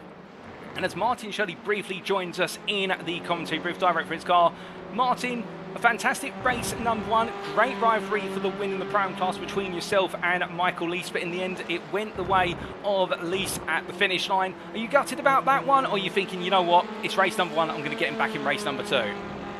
I'm thinking it's race number 1, let's see how we get on in race number 2. I mean, ultimately this is my first race in the league, so it's just getting familiar with the drivers, who you can race, who you can't, and yeah, and we'll just see how we get on in race 2. Well, it'll be fantastic to see the battles of the battle of the Velosters, because both of you in the same Hyundai. And I have to ask, Veloster going strong around here, not finding the car falling off in terms of the pace to over the race, because it's looking very capable as you go deeper into the distance. It's doing all right at the moment. It's doing all right. You do have to be careful with the tyres. Just sort of bring them in nicely at the start. But yeah, no, it's a nice little motor. I like it. And just quickly, a word on your teammate Bram McClay. He's got knocked about a little bit in the Audi RS3 in race number 1. Is he all fired up? I can imagine he's doing a lot of race prep right now. Yeah, he's ready to challenge into the top 10. So we'll see. We're normally sort of around about the same pace, so he would have been up with me without the contact in the first race. Alrighty, Martin. Well, thank you for your time. Good luck to yourself and the guys at Simtech Racing, and we'll see you at the checker flag. Cheers, guys. So hearing there from Simtech Racing's Martin Shirley, who'll be taking the fight to Michael Leese, I'm certain, from that 4th row of the grid. But as he gets ready to go, we had a quick word from some of our prams, and we will try to get a word with some of our pros come the end of race number 2 and the build up to race number 3, of course. But speaking of our pros, well, here's another one of our prams, and that is Reese Watt here as he makes his way on around. But we also do have the pro driver here of Nick Clibbins, and Clibbins in the 13 iRacing Esports Honda Civic Type R, of course, being knocked around left, right and centre over the course of what was race number 1, and really one of those drivers who will be looking to try and turn things around as soon as possible going into this race, given the fact he'll be starting right down the back of the grid, and therefore he'll have it all to do from what I believe effectively is P35 on the grid on row number 18. But still, plenty of time. 14 laps may not sound like a lot, but anything can happen over the distance, and we had a very clean run into turn number 4 in race number 1. Will we see that again, however? Can we make it happen twice? We'd love to see it happen cleanly, of course, but well, we'll have to wait and find out. Now, we also do say hello in the Twitch chat there to Milky1616, who's cheering on Bram Chiclays, and also we can see there Craig Pearce talking about the racing, really enjoying the racing, and talking about what happened with regards to, I believe it was Higgins Jr. and also Andrew Pike. But as we now bring the checker flag out on this warm-up session, we make our way to the grid. Let's take you through the grid for race number 2. So they line up as follows here, being of course the finishing positions for race number 1. Mikey Doble lines up on pole, once again joined by Will Redford from NDA Honda Racing. On row number 2, it's the pro pair of Chris Daines and Adam Delmont, with Jamie Dorian and Adam Nally on row number 3. Then it's Michael Leese and Martin Shirley, the 2 Pro-Am drivers, line up side by side on row 4, battling for the win once again, with Sam Smith being joined by Kieran Sharp on row number 5. And then we have on row number 6 Matthew Addy and Lee Horn, before being followed up by Gavin Gardner and Isaac Doble on row 7, Bram Clays and Alan McCain on row 8, followed by Reese Watt and Luke Jones on row number 9. The 2 JW Motorsport drivers going toe-to-toe once again. Jason Morris and Ian Mans complete the top 20, with Philip Bruberg and Daniel Homer on row 11, Sebastian Bruberg and Jonathan Collins row 12, and then we have on row 13 John Higgins Jr. from HSR and Mark Sykes from NXTGEN Racing Blue, followed by on row 14 Trevor Anderson and Andrew Pike, Sean Scudder and Davide Fava on row 15, Elwin Sykes and Nick Clibbins row 16, Joseph Doble and Nigel Stock row 17, Gianni Perrone and Daniel Weston row 18, But as we're about to get the lights, ladies and gentlemen, well, we wait to go. It's lights out and away we go. And, well, all of our drivers get underway. We did not get the heads up with regards to the lights, but still, they charge down towards turn number 1. And we can see here immediately Mikey Doyle had to go on the defensive once again as he comes down into the braking zone and gets it nailed well. As meanwhile, Will Redford trying to go on the offensive as well. Can't quite find his way on through. And look at Chris Danes here, now trying to come into P2 early on as they make the way on down the hill and come into the braking zone here. And as they make the way into the old hairpin, the Runner Motorsport driver trying to hook it up, but he can't quite find it. But everyone's safely making it through this time. We've got a couple of cars up there. That's Reese Watt who goes off onto the grass briefly on the entry into the old hairpin. And as they make the way on out, also Bram Plays makes his way through the order. And remember, we only just heard moments ago Martin Shirley say his teammate was looking to have the pace to make his way through the order, and he's made his way out very quickly. As meanwhile, we've got Matthew Addy going off onto the gravel there at turn number 7 at McLean's corner, where it's happening. Oh, goodness, been loads of drivers off there in the rear view picture. We just saw a stackade of cars, or a stockade I should say, or domino effect. Joseph Doble there parked up in the gravel. Also Daniel Weston into the wall, and well, Nigel Stark, he started from the pit lane. He started a long way back and he's avoided all the carnage, but in return he is almost half a lap down. But meanwhile we look a bit further up the field here as we see Isaac Doble looking to go on the offensive versus Philip Bruberg in the battle for P12, and there's contact there between Doble and Higgins Jr. as they make the way out. We've got a car off there on the inside, and I believe, unless I'm mistaken, that's not Lease, or is it? Well, no, that is Michael Lease. I don't know what's happened to Michael Lease, but he's found his way off circuit. He's dropped all the way down, and it's the mad scramble coming out of 2 and into the first hairpin and up towards the second hairpin, turns 11 into 12, and as they make the way into the braking zone here, goodness me, it's happened in the flash, and even more's happening. We've got a car sideways there, and that is, I believe that's Isaac Doble going sideways, and in return Lease being sent away once again to the grass, and Michael Lease, after all the glory of race number 1, it's gone so very wrong. But meanwhile, there's even more. It's 4 wide into turn 1, and they haven't survived it as Lee Horn's knocked about, and he's turned into the path of what is their Mark Sykes as the 2 Next Gen Racing drivers come together. But there was more than just the 2 belligerents in that one as they bring themselves up to speed. But goodness me, it has gone so very, very wrong for so many drivers so early on. And well, the question is, who on earth has come away with the big score so far? Given everything that's happened, I don't think a safety car's being called in this, because everyone has been able to go racing once again. But you can see here Sebastian Bruberg from Bright Esports, well, he's made multiple places. He's gained 9 places since the start from P when he's 23 to P14 overall. But one of the biggest gainers we do have is Gianni Perrone, who we said watch out for, the Runner Motorsport EU driver. He's up from P35 to P20 already as he tries to hook it around the outside here of the pair of what is Matthew Addy and Luke Jones battling versus what is the 2 Prime drivers. And I've just had confirmation that the safety car has been deployed, ladies and gentlemen. So it's the first time we've seen the safety car this season, and how they'll work is our drivers are allowed to race up to the safety car line on the start-finish straight where they meet the safety car, and then they have to calm it down to speed in terms of safety car speed. And as Perrone looks to go for the move, he's got it done. And meanwhile, Luke Jones versus Matthew Addy, and as they come through the right-hander here, Matthew Addy on the inside as they make the way out to Melbourne and up towards Goddard. He gets it done, and now looks to continue his way up the field, currently running P8 in the Prime class, P19 overall. But meanwhile, we look from them to what is the front of the field, and Mikey Doble here, well, right now caught behind Davide Favo, and they're running behind the safety car. Now, as they make the way behind the safety car here, I believe they will be running to a predetermined pace, but the drivers who are a lap down may be given the opportunity to unlap themselves. I'm not 100% sure. We will get confirmation of that as soon as possible. But Mikey Doble right now, well, he'll have that momentum he gained right at the start of the race blunted, and this gives us an opportunity to find out exactly what happened on those opening 2 laps, starting with what happened to Michael Lees.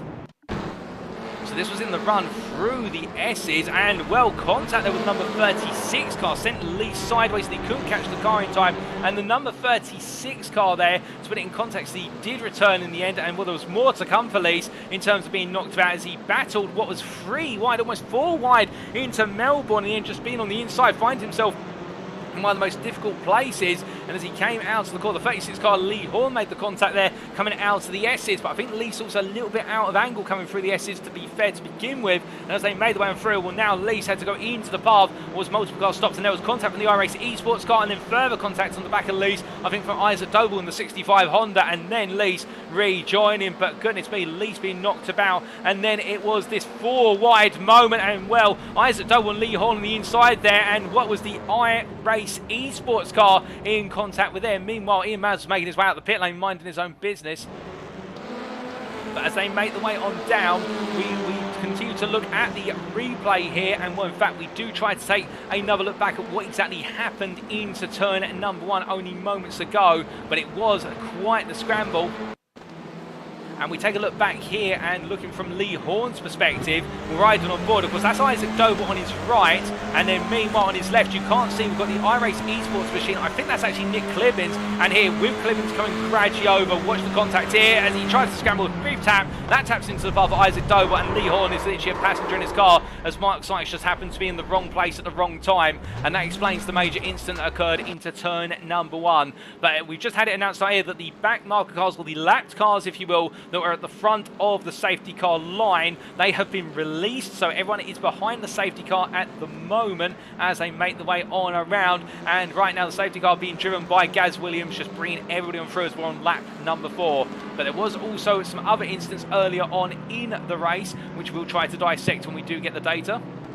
As the drivers make the way on around here, definitely been a dramatic start to race number 2 compared to the drama of race number 1. And well, speaking of drama, this is in the run down towards turn number 1. Luke Jones coming on through here, running a bit wide, and well, in doing so we had multiple cars off, but our biggest point of interest was what happened to the cars behind. Daryl Favo spun what was turn number 3. Meanwhile, Isaac Doble here coming on through. Now, we did have multiple cars go off at what was the call. Oh, goodness, there they all went. Now, who exactly went where and what? Stefan Vessel's into the wall, and, well, front bumper coming off the car. We tried to take a look back at that once again.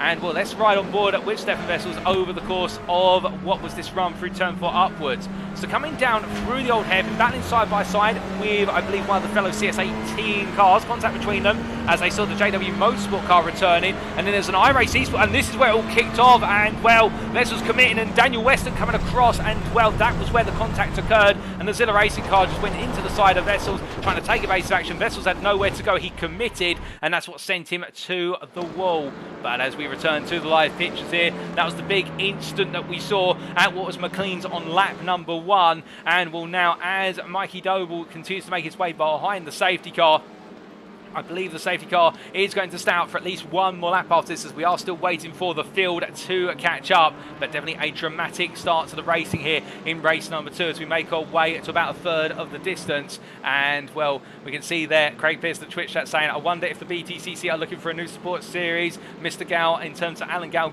look no further. Well, that's a very kind compliment there, Craig. We do appreciate that. And, well, indeed, if you're a big fan of BTCC, and a number of our drivers are, indeed, the majority of our drivers are fans of TCR Racing, alternative BTCC as well, and that's why they've translated over into this. And all these cars, of course, being TCR spec cars, which is their front engine front wheel drive, and that means the engine's in the front. As the front engine component front wheel drive means all the power is deployed to the front wheels. They do the steering and also the power deployment, and these cars naturally want to understeer as much as possible. And it's all about balancing the art of power deployment versus cornering and making sure not to let that innate understeer creep into your driving style.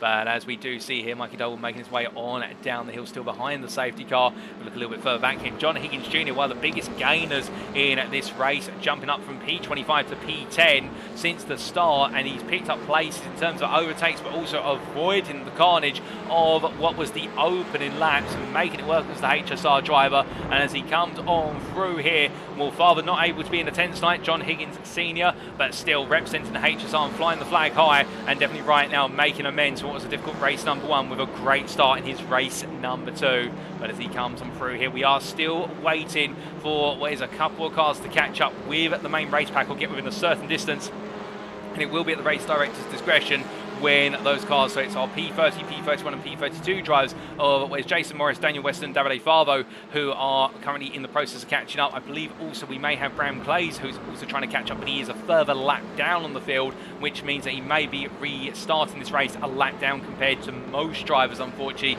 due to time considerations. But still, we'll have to wait and see how that plays out. But as they make the way on through, we see here Gianni Peroni, another driver who's gained 17 places since the start, of course, of that difficult race number 1. And as he makes his way on down towards what is turn at number 11, getting himself set to go once again. And I think the safety car is coming on in, so we will be going racing at the end of this lap. And Mikey Doble goes to the charge into the final corner here. And as he comes on out, well, he's not quite gone for the charge immediately the way he's wanted, because he's launched it early into what was Goddard, and it's not worked out as we go racing once again onto lap number 6. And as they come down towards turn at number 1, Mikey Doble under pressure from Chris Daines immediately. But look how the field has split, as Martin Shirley right now leading the Prime class by 5 places versus Philip Bruberg, who is second place in the Prime class. Shirley right now does not have to worry about anything other than keeping the car on circuit, and if he feels like it, competing for overall. But meanwhile, speaking of battling for overall position, it's Andrew Pike who comes on through, but there's contact with Bruberg in the run down through the Craner curves, and on cold tyres that car's going to slip left, right and centre, and you can see there the brother of Sebastian Bruberg comes on through for Bright Esports, gets on through there, and what a very difficult moment is also Daniel Holmer coming on through, and well, Philip Bruberg will not be too happy about that as Alan McCain tries to squeeze his way around the outside, can't quite find it, as meanwhile it's there, we can see it off in the picture, that was, I believe, the TCR car of what was, excuse me, we're just trying to confirm that was Trev Anderson being sent wide, and he's jumped all the way down the order. He was at the time, unless I'm mistaken, a lap down. Trev Anderson being given the elbow. In fact, no, he was not a lap down. My apologies there, but Trev Anderson being knocked about and off there, and that was through the contact with the iRacing Esports car of Alan McCain. Very unfortunate for Anderson. He's not had a good start to his season. 2 races out of 2 so far, where he has been given the elbow and the cold shoulder. Meanwhile, speaking of trying to get the elbows out, Michael Lees will have to do so if he wants to gain ground. He looks up the inside here versus what is Alan McCain into turn number 11, and as they come on through the right hand here, there's a bit further contact between McCain and Gianni Peroni as they make the way out to Melbourne up towards Goddard, and right now Alan McCain stays ahead for now as Peroni backs out. Matthew Addy on the inside here, and it is the rise of the primes here as the pros trying to filter the way on through, but the prime drives proving very resilient and sticking to their guns, and as they make the way across the timeline, we look to Philip Bruberg here with his batting side by side for P4 in the Prime class versus Michael Lees. Lees is on the right of your picture. He's trying to go around the outside in the Excite Racing Veloster versus the Bright Esports Elantra. Side by side they go over a bit further up the road. That is Adam McNally who's off onto the grass. He's going to rejoin in probably the worst possible place you can rejoin at Craner, and he stays off circuit there, opting to play it safe and not rejoin into the path of the fast flying TCR line as they make the way into the old hairpin, but he's got to rejoin at some point, and Watt is held up a little bit here in the JW Motorsport drivers trying to find his way around, but as he does, we can see here Reece Watt going all the way around. He gets it done, moves up to P20 and doesn't let McNally hold him back as they make the way in towards McLean's. But meanwhile, we look back here up towards Philip Bruberg, who's battling still with Lees. Lees on his inside into Copies. A little bit of contact between the two of them. That's going to send Bruberg slightly wide. You can see McCain coming through as well as they make the way out to Copies Bend. Meanwhile, Matthew Addy, who went to the grass, has dropped a couple of places as a result. As meanwhile, that's Luke Jones off onto the grass. He's turned on around, and what exactly happened to Luke Jones we'll find out shortly. But meanwhile, Martin Shirley here battling for what is P8 overall versus John Higgins Jr. Higgins Jr. up the inside here, and Shirley not defending it too hard as they make the way on out.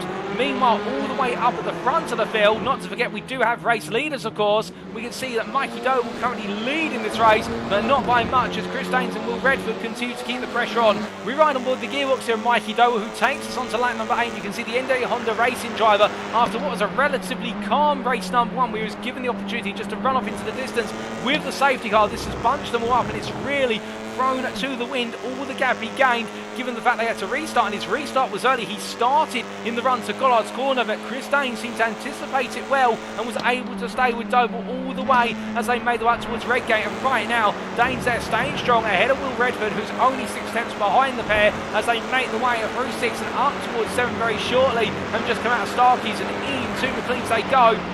And Mikey Doble just got to balance this one. He's got to be smart about it. Of course, Our top 6, all Honda Civic Type R's here, all in identical cars, minus the driver and the brake bias, which means it will come down to the driver's ability at this point. And Mikey Dover does seem to feel very comfortable. He needs to lead driver in these pressure situations. But as they make the way out of Coppice Bend, you can see that Dane's falling a little bit further back to Will Redford, who's continuing to keep the pressure on. As right now, the Rhino Motorsport EU driver, I think, is having to look at the fact he's in an NDA Motorsport sandwich as they make the way into the S's, and Redford all over the back. He gets the better run out of 10. Looking to the inside here, Danes tries to squeeze him in the middle of the road, and Redford tries to push back here to try and say, no, I'm in the centre, you're not going to have it, and as they come on through Melbourne corner, Danes goes a little bit deep with Redford on his inside. Redford there gets his elbows out and knocks Danes wide, and I don't think Danes is going to be too pleased about that, given the fact he was on the outside there. I think he would argue that Redford was a bit unfair, and Danes looks to run back into what is Goddard's corner there, looks up the inside, but not close enough to get it done, as meanwhile Adam Delmont looks on from P4. Meanwhile, we look from them to the battle for what is the lead of the Prime Class here, and whilst Martin Shirley only moments ago had 5 cars between himself and was second place in the Prime Class, at the time it was Philip Bruberg, who has since dropped down the order. Now he has not got any cars between himself and second place in the Prime Class. That's Daniel Holmer right behind him. And the Bright Esports driver in the number 79 Elantra looking to go on the offensive here to try and take away that potential maiden win in the series for Martin Shirley. But as they make the way down towards what is turn at number 4, we can see here Daniel Holmer right now falling a little bit back in the dirty edge, just understeer creeping in through the crane of curves, and as he makes his way through the old hairpin, going a bit wide, then Holmer, I think, really now starting to feel the pain of a bit of hot tyre temperature on the front ends of the Elantra, and also that dirty air compounding things ever more so, as that front end's just not biting as he tries to carry all the speed he can. And I think he just needs to calm it down a little bit, and he may have an opportunity in the final couple of laps. But meanwhile, Nick Clibbins here looking up the inside of Bruberg, who goes a bit deep. They're coming through McLean's, and in return Matthew Addy now looking up the inside in turn. He's got the move done versus Bruberg. That's up to P6 in the Prime Class for Matthew Addy, P16 overall, as they make the way on through Coppice Bend once again. Philip Bruberg behind now stays with, and in fact we ride on board here with the Bright Esports driver as he looks at the return moves. Going to look up the inside, he goes straight into the S's here, but as they come on free, has to back on out for the simple reason that Addy there outbroke him into the corner, and Bruberg had nowhere to go other than to slow the car down enough. And as they make the way down towards Melbourne corner, you can see now Addy looking for the move on the inside of Clibbins, who goes a bit deep. This is a battle for overall position, and Addy gets it done as they make the way up towards turn number 12, up towards Goddard's to go. Does Clibbins come back at him here? Does it give Bruberg the opportunity to catch up? Well, it looks so he may do, as they roll the way down through Goddard's, and as they come on out, well, Clibbins comes back through again, and all this fighting is definitely costing them time. As meanwhile behind you see Gavin Gardner here, who's had a difficult start to this race. He's trying to recover, much like Peroni's recovering from race 1 into race 2. Of course, his fellow Verona Motorsport driver Gardner battling side by side with Lee Horn into turn 1. Horn on red gates inside, and as they make the way down towards the crane of curves, I think the Audi driver Gardner is going to have all the momentum he wants in order to get this move resealed and done.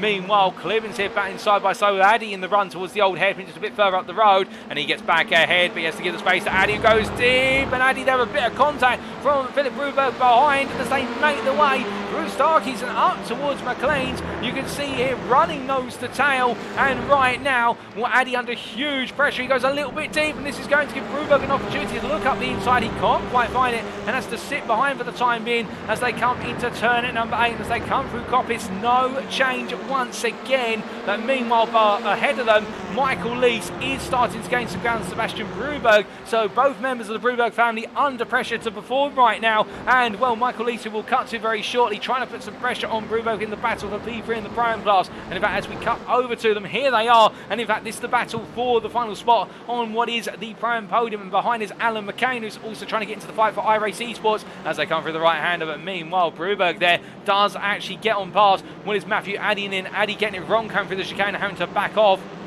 as we briefly cut away and come back. And now we look back to Michael Lees, who is close but not close enough, versus what is Sebastian Bruberg as they make the way on out. Meanwhile, as they go on to the next lap and head on down, look at Alan McCain on the right of your picture. He's trying to get the overspeed here as the Elantra deploys its muscle on the straight, but he can't quite find the way on through as he has to wait once again. But meanwhile, we're hearing that Adam McNally has been involved in a major shunt somewhere on circuit. And in fact, let's take a look back at what exactly happened to the Excite Racing driver.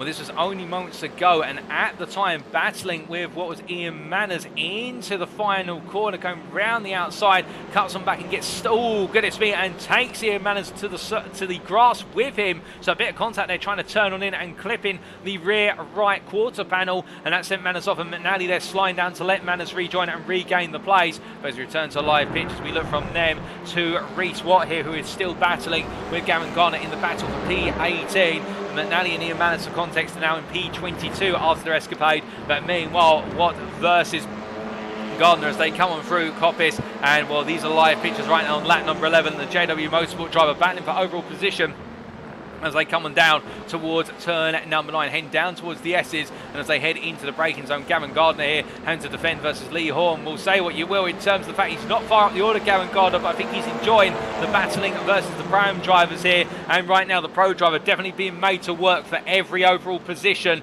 as he comes on down into Melbourne. And you can see there Watt taking a very aggressive line into the hairpin, trying to cover off, but also at the same time put pressure on Philip Broberg. But meanwhile, looking from towards the midfield up to the very front of the field and looking at P2, here is Will Redford, who after finding his way into P2 position versus Chris Daines, now the best part of 1.4 seconds off of Mikey Doble, and as they make the way down towards the old hairpin, of course, Will Redford getting on past what was Chris Daines coming out of Melbourne with a bit of an elbows out manoeuvre, and I think Chris Daines looking for that opportunity to come on back in the final 2 laps after this lap as they make the way up towards McLeod's, but the gap between the two of them half a second as it currently stands, so Chris Daines is going to push a little bit more to close it on up. But to be fair, P3 may be to his benefit given the fact we do have a reverse grid coming on up, and he will qualify to be part of that reverse grid, being inside the top 6 as a minimum. But meanwhile, whilst these guys are chasing one another down, we can see Adam Delmont a bit further back in P4 here, the Excite Racing driver,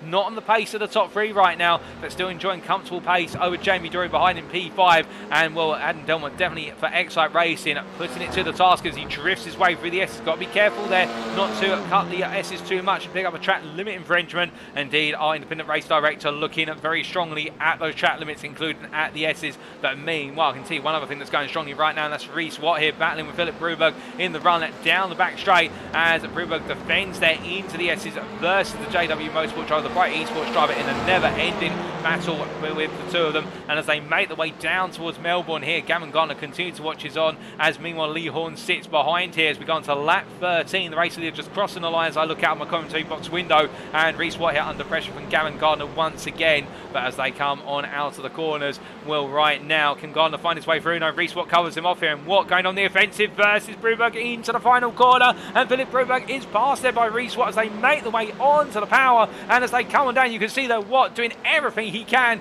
to try and scramble and hold on to the position, because he knows that Elantra is going to have so much speed in the run to Redgate. And as they come on through the right hander, Watt defends hard as they come through the long right, and there's a bit of contact there between what is Reece Watt and Philip Broberg. Broberg sent to the grass, and Gavin Garner looks up the inside and says, "I'll take the 2 places, thank you very much." As meanwhile, Philip Broberg rejoins, but he rejoins in P20 behind what is there, I believe that's Gianni Peroni, who is a lap down, given an incident that occurred a few laps ago, which we haven't quite caught on camera. But meanwhile, whilst they're battling to be inside the latter half of the top 20, we look to the battle for P10 here. He is your Pro-Am leader, and he has still got the pressure. The Simtech Racing driver Martin Shirley still has the pressure from Bright Esports' Daniel Holmer as they make the way down towards the S's. And we ride on board with Daniel Holmer running in P2 in the Pro-Am class here as he looks to try and bring home his first win of the season. And of course, it'll be a big accolade if you're new to the series and you bring home a win on your debut.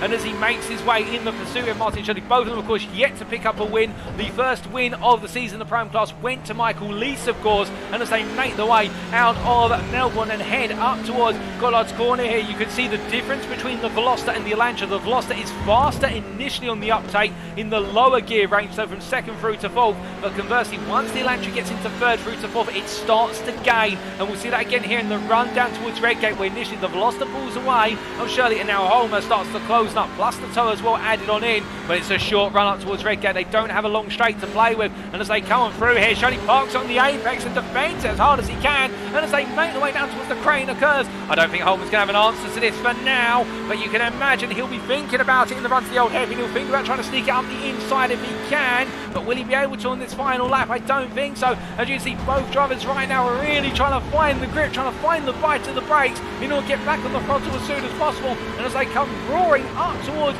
what is McLean's, right now Holman not with an opportunity. He's still there, he's ever close. They both drift away in, and you can see both of them struggling to settle the cars down. They're pushing so hard as they make their way up towards Coppice Bend. And again, Shirley here parks on apex. He takes all the speed out of Holman, but Holman tries to go around, and then he finds himself having to back off. Meanwhile, in the battle for the overall lead, here is Mikey Dover from NDA Honda Racing ahead of teammate Will Redford. But look at Chris Daines on the inside, and Daines comes on in there with Redford being caught behind his teammate. And now Daines will have the opportunity here to get the elbows out, but he decides not to as they make their way up towards Gollards. And Mikey Dover holds the lead into the final corner. Daines around the outside, but as they come out of the final corner, it's side by side for Redford and Daines. But one thing's for certain, Mikey Dover will make it 2 out of 2 overall, and in the Pro class, he is your winner in race 2, ahead of Will Redford at the line. Chris Daines just missing out by a 10th, and then Adam Delman P4. It'll be Sam Smith who comes on home in P5, ahead of Jamie Dory, John Higgins Jr., Kieran Sharp, and Andrew Pye. And Martin Shirley makes it a maiden win in the Pro-Am class here. P10 overall for the Pro-Am driver, ahead of Daniel Holmer, who held on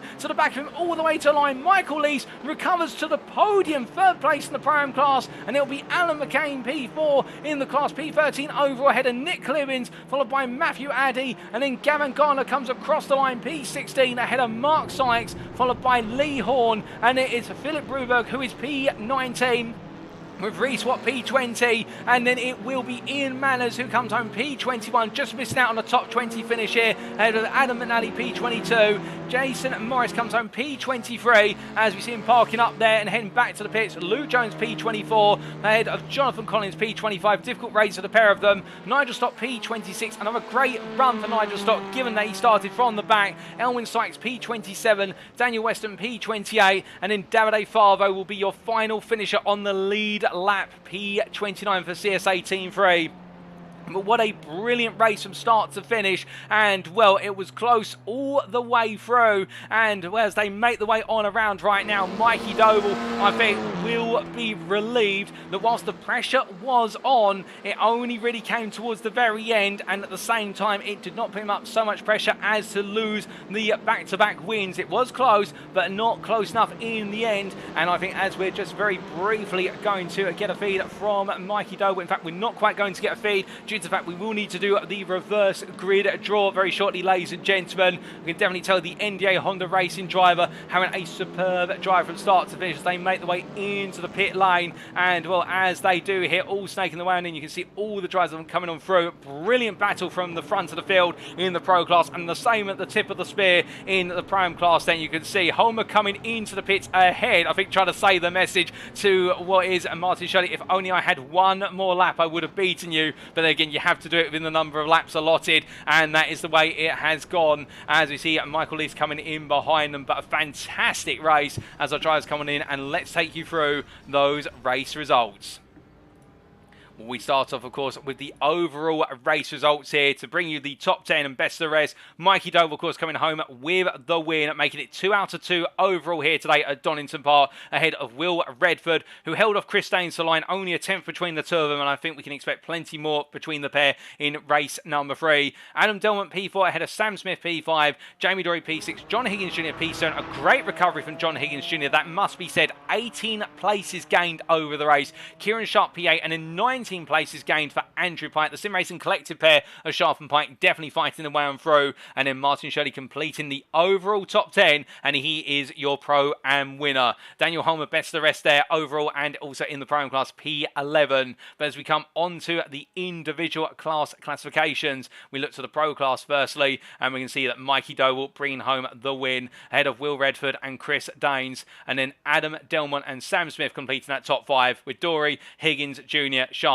Pike, making up the top 9, and then Nick Clibbons finishing P10 ahead of best of the rest Gavin Gardner, P11, who spent more time battling the primes so he could focus on chasing down the pros. Adam McNally P12, Gianni Peroni P13, and Bram G. Clays P14 there with that early retirement. Unfortunate for him, but he'll look to bounce back in race number 3. Then coming on to the prime class, we can see here Martin Shirley taking the win in the end by 3/10 over Daniel Holmer. The Bright Esports driver, again, I think will be looking for the fight come the final races today. Michael Leach P3 completing at the prime podium with Alan McCain P4. A great drive from Alan McCain, to be fair, to bring on home that P4 position ahead of Matthew Addy. And Matthew Addy as well making a great drive to regain places that he lost at the start. And then Mark Sykes P6, Lee Horn P7, Philip Bruberg P8, Reese Watt P9, and Ian Manners P10. Best of the rest in the prime class, Jason Morrison P11 with Luke Jones, Jonathan Collins, Nigel Stock, and Elwin Sykes completing the top 15. And then we can see Daniel Weston and Davide Favo P16, P17, with Trev Anderson not getting a lucky break in this race either. The JW Motorsport driver finishing a lap down in P18. And we can see behind there Sebastian Bruberg, Sean Scudder completing the top 20, with Isaac Doble, Joseph Doble, and Stefan Vessels completing our 23 prime drivers able to make what was race number 2. Unfortunately for Stefan Vessels, retiring on the first lap with that major contact into what was turn number 7 on the opening lap. But with that, ladies and gentlemen, those are the results for what is race number 2. And it is now time for what is the reverse grid draw. So as you join me in the commentary booth, good evening to you all, ladies and gentlemen. It's a pleasure to be here, of course. I can show you that in this, what is this bowl, we have 7 sticky notes with the numbers 6 through to 12 in them. The rules of the game are simple. I will shortly close my eyes, I will shuffle them up, and then I will pick one of the notes out of the bowl. And when I do pick it out, I'll read out the number. And the number that is picked, it cannot be picked in the subsequent round. So we picked the number 6 today, then in round number 2, it will not be in the bowl, and the number 6 cannot come up again. It will go back into the bowl for round number 3, and that is to diversify the reverse grid position. So without further ado, I shall do the draw.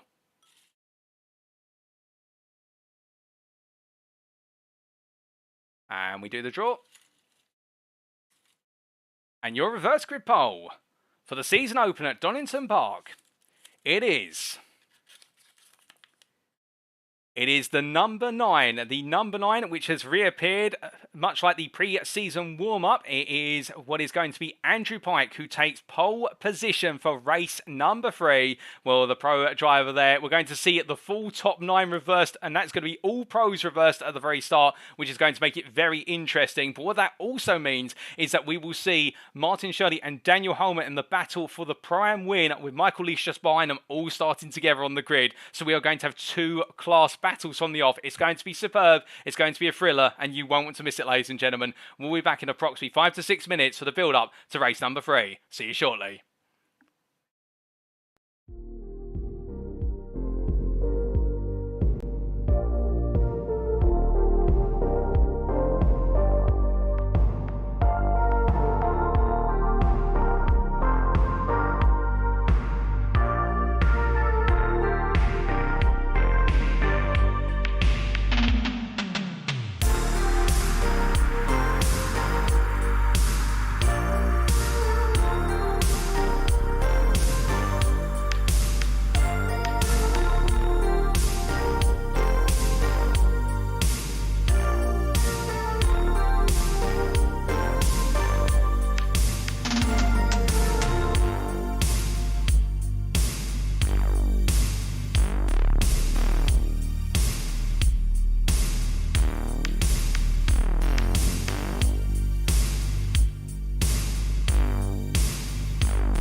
Alrighty, ladies and gentlemen, well, we are back then for the build-up to race number 3 on our schedule for today. We're running approximately 5 to 6 minutes behind our previously planned schedule, but still, whilst we're running behind, I can tell you one thing, we're not running out of racing action anytime soon in round 1 of Season 2 of the NXTCC, hosted on iRacing here today at the Donington Park Grand Prix circuit. But as we get ready to go for one final time, of course, now it's the partial reverse grid round with a top 9 reversed grid, and as we saw, that will mean that Andrew Pike is on pole for the Sim Racing Collective and joined by his teammate of Kieran Sharp just alongside him. But as our drivers make the way on around the circuit, it is definitely now going to be to the grindstone as it is the final race of the day. And whilst all the points are weighted equal in terms of points, there's a little bit of pride on the line when you want to bring home the final win of the day, given the challenges, given the battles and everything else in between.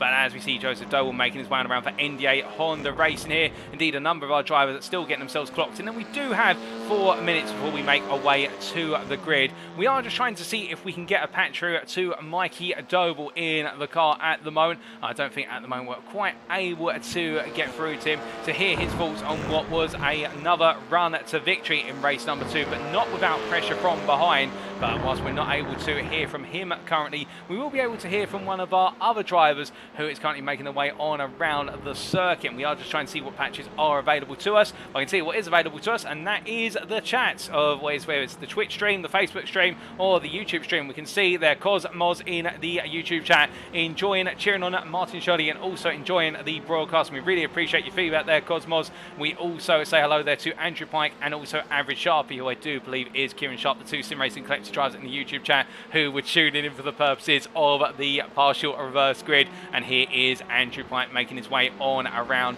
or Mr. Fisher as he's known. We also see there John Higgins, I believe John Higgins 01, so I believe that might be Mr. Higgins Senior himself there tuning on in from home on the YouTube chat. I hope you're doing well, good sir. And well, as our drivers get ready to go here, we can also see a bit of a bot in the chat there. Don't let the bot dissuade you from enjoying the racing, folks, and don't fall for the trick of finding love in your local city in the YouTube chat. Instead, find love out on the circuit, fall in love with touring car racing. That's what we say, that's our motto here. Indeed, all of our drivers absolutely loving it, there's no doubt about it. But as we do look to Gavin Gardner making his way on around here, and well, we do also see Mikey Doble making his way on through. We do have a quick opportunity to have a chat to what is Mikey Doble, I believe, as he is just getting set. We are just going to get patched through here to Mikey Doble, and as he briefly joins us in the commentary booth. Mikey, we see you out on car at the moment, out on circuit, getting set to go. 2 wins back-to-back already tonight. How are you feeling for race number 3? Can you make it a triple? Well, I'm feeling pretty good about it. My memory serves me right. Every time I won the first 2 races last season, I went on to win race 3, so hopefully that's a lucky omen, eh? Oh, indeed. It does sound as though it is one, but I've got to ask, race number 2, we saw a relatively calm start, able to break away, then the safety car bunched you up to Chris Daines and also Will Redford, and you never quite broke away until they fought one another. Were you a little bit worried about the fact they were coming through on pace? I felt like I had the pace to stabilise the gap. I definitely didn't pull away in the same fashion I did in race 1. And then I made a little mistake on the last lap through the chicane, trying not to make a mistake, believe it or not, and nearly let them in to have an opportunity for an overtake on the last couple of corners, but luckily there's just enough ahead that they couldn't do that. Well, indeed, managing to survive the fight in the end. And I do have to ask you, top 9 reverse grid, so you'll be starting on the 5th row with the Pro-Am fight for the win right behind you. How are you feeling about your chances from the 5th row in making ground early on in the race? I think it's going to be tough, I really do. I think the grid has got so competitive compared to last season. There's a lot more faster people in it now, so I think to get the win in this one's going to be tough, but keeping it clean in the early laps while the tyres are cold is key. And then hopefully after lap 2 we can start racing hard and pulling off some overtaking manoeuvres to work my way back to the lead. Well, Mikey, we'll have to wait and see how it plays out for yourself, but good luck out on the circuit. Thank you for joining us, and we'll leave you to your final preparations. Thanks very much. Enjoy. So hearing there from Mikey Doble, albeit briefly, giving us an insight into the upcoming race and also the first two races, but particularly race number 2. And to be fair, a very good insight there with regards to the good omens, whereby every time he's won the first 2 races, he has then won the 3rd race in season 1, and we can definitely call that back all the way to the round at Donington National. So will he be able to make it a triplet of wins here today to get his championship off to an absolute flying start? That will be the ultimate challenge for him, but also wary of the fact that he will be starting on that 5th row and overtaking could be a challenge. But one driver who showed that overtaking is a challenge that's worth taking on, Bram Clays, who will be started a bit further up the field this time compared to race number 2. And can the Simtech Racing driver continue his crusade up through the order in the Pro class and overall? Let's wait and see as we head to the grid for race number 3. So as the grid forms then, let's take you through that grid for the final race of today. It is Andrew Pike and Kieran Sharp, the Sim Racing Collective pair in the Pro class, who line up on the front row through the reverse grid, with John Higgins Jr. and Jamie Dory side by side on row number 2. And there is Sam Smith and Adam Delmont on row 3, joined by Chris Staines and Will Redford on row number 4. And then we have Mikey Doble on row 5. And then we have the continuation of the finishing positions from race number 2, with Martin Shirley starting P10, your pro and winner in race number 2. Behind them, we have the combination of Daniel Homer and Michael Leese, followed up by what is the pair of Alan McCain and Nick Clibbins on row 7, Matthew Addy and Gavin Gardner on row number 8, followed by Mark Sykes and Lee Horn on row 9, and then Philip Bruberg and Reese Watt on row number 10. Ian Manners and Adam McNally on row number 11, McNally looking to have a better race after a difficult race number 2, Jason Morris and Luke Jones on row number 12, and then we have Jonathan Collins and Nigel Stock on row 13, followed up by CSA Team 3's Elwyn Sykes and Daniel Weston from Team Zilla Racing. But we'll have to stop it there, ladies and gentlemen. It's time for us to go racing. We await the lights. Green, green, green.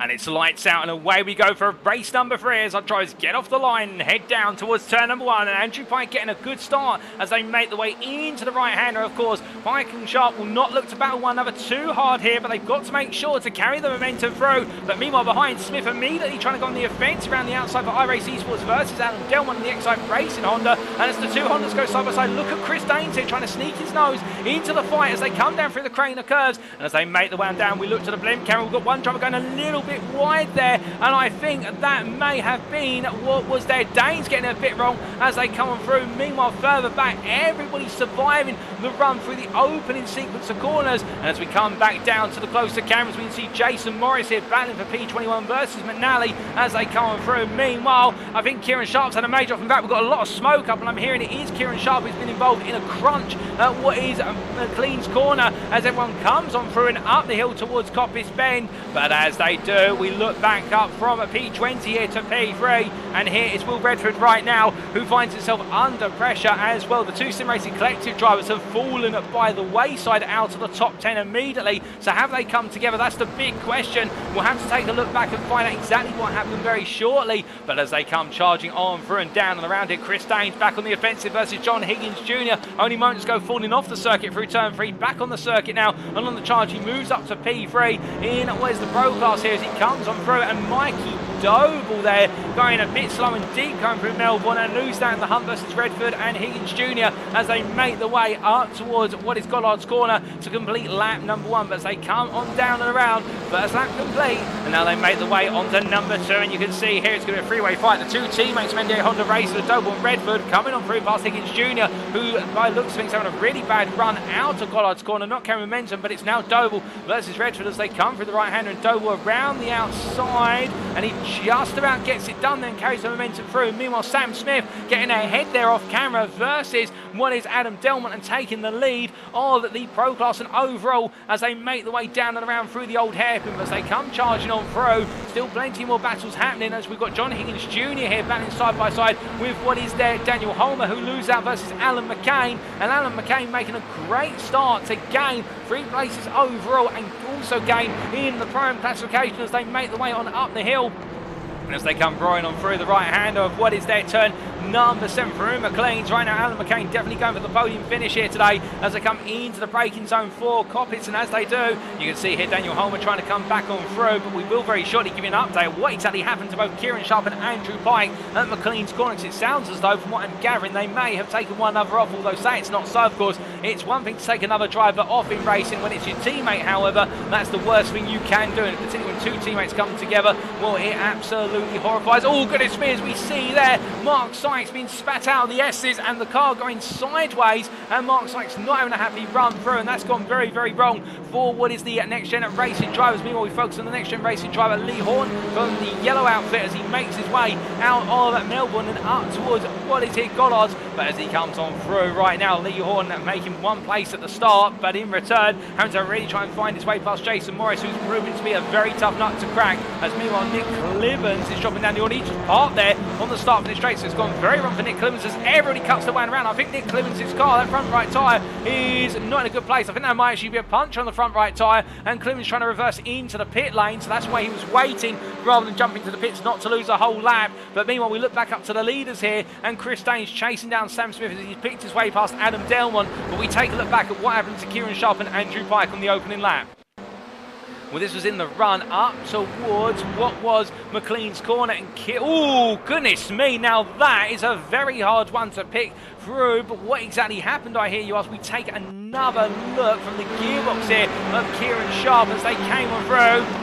It was a bit of contact from his teammate coming up into the corner and a major whack to the wall. That was very unfortunate. We try to get it from the perspective of Higgins Jr. is riding on board, and what you can see here, just it's the time. Well, in fact, Higgins Jr. I think making some contact as well there with Pike. Perhaps I'm not 100% sure. What we can see is the three of them came together at McLean's and only one survived. And it was Higgins Jr. who immediately lost out there versus Delmont and also Sam Smith. As we return to live pictures now, you can see here Chris Danes on the inside of Sam Smith for the lead as they came through Melbourne corner there, and now Chris Danes leading this race, making the move on Smith. We just caught the tail end of that, and as they make the way down to the braking zone here for what is Goddard's coming out to lap number 4, it is Chris Danes who finds himself at the front of the field for the first time this series as he makes his way up towards turn number 1.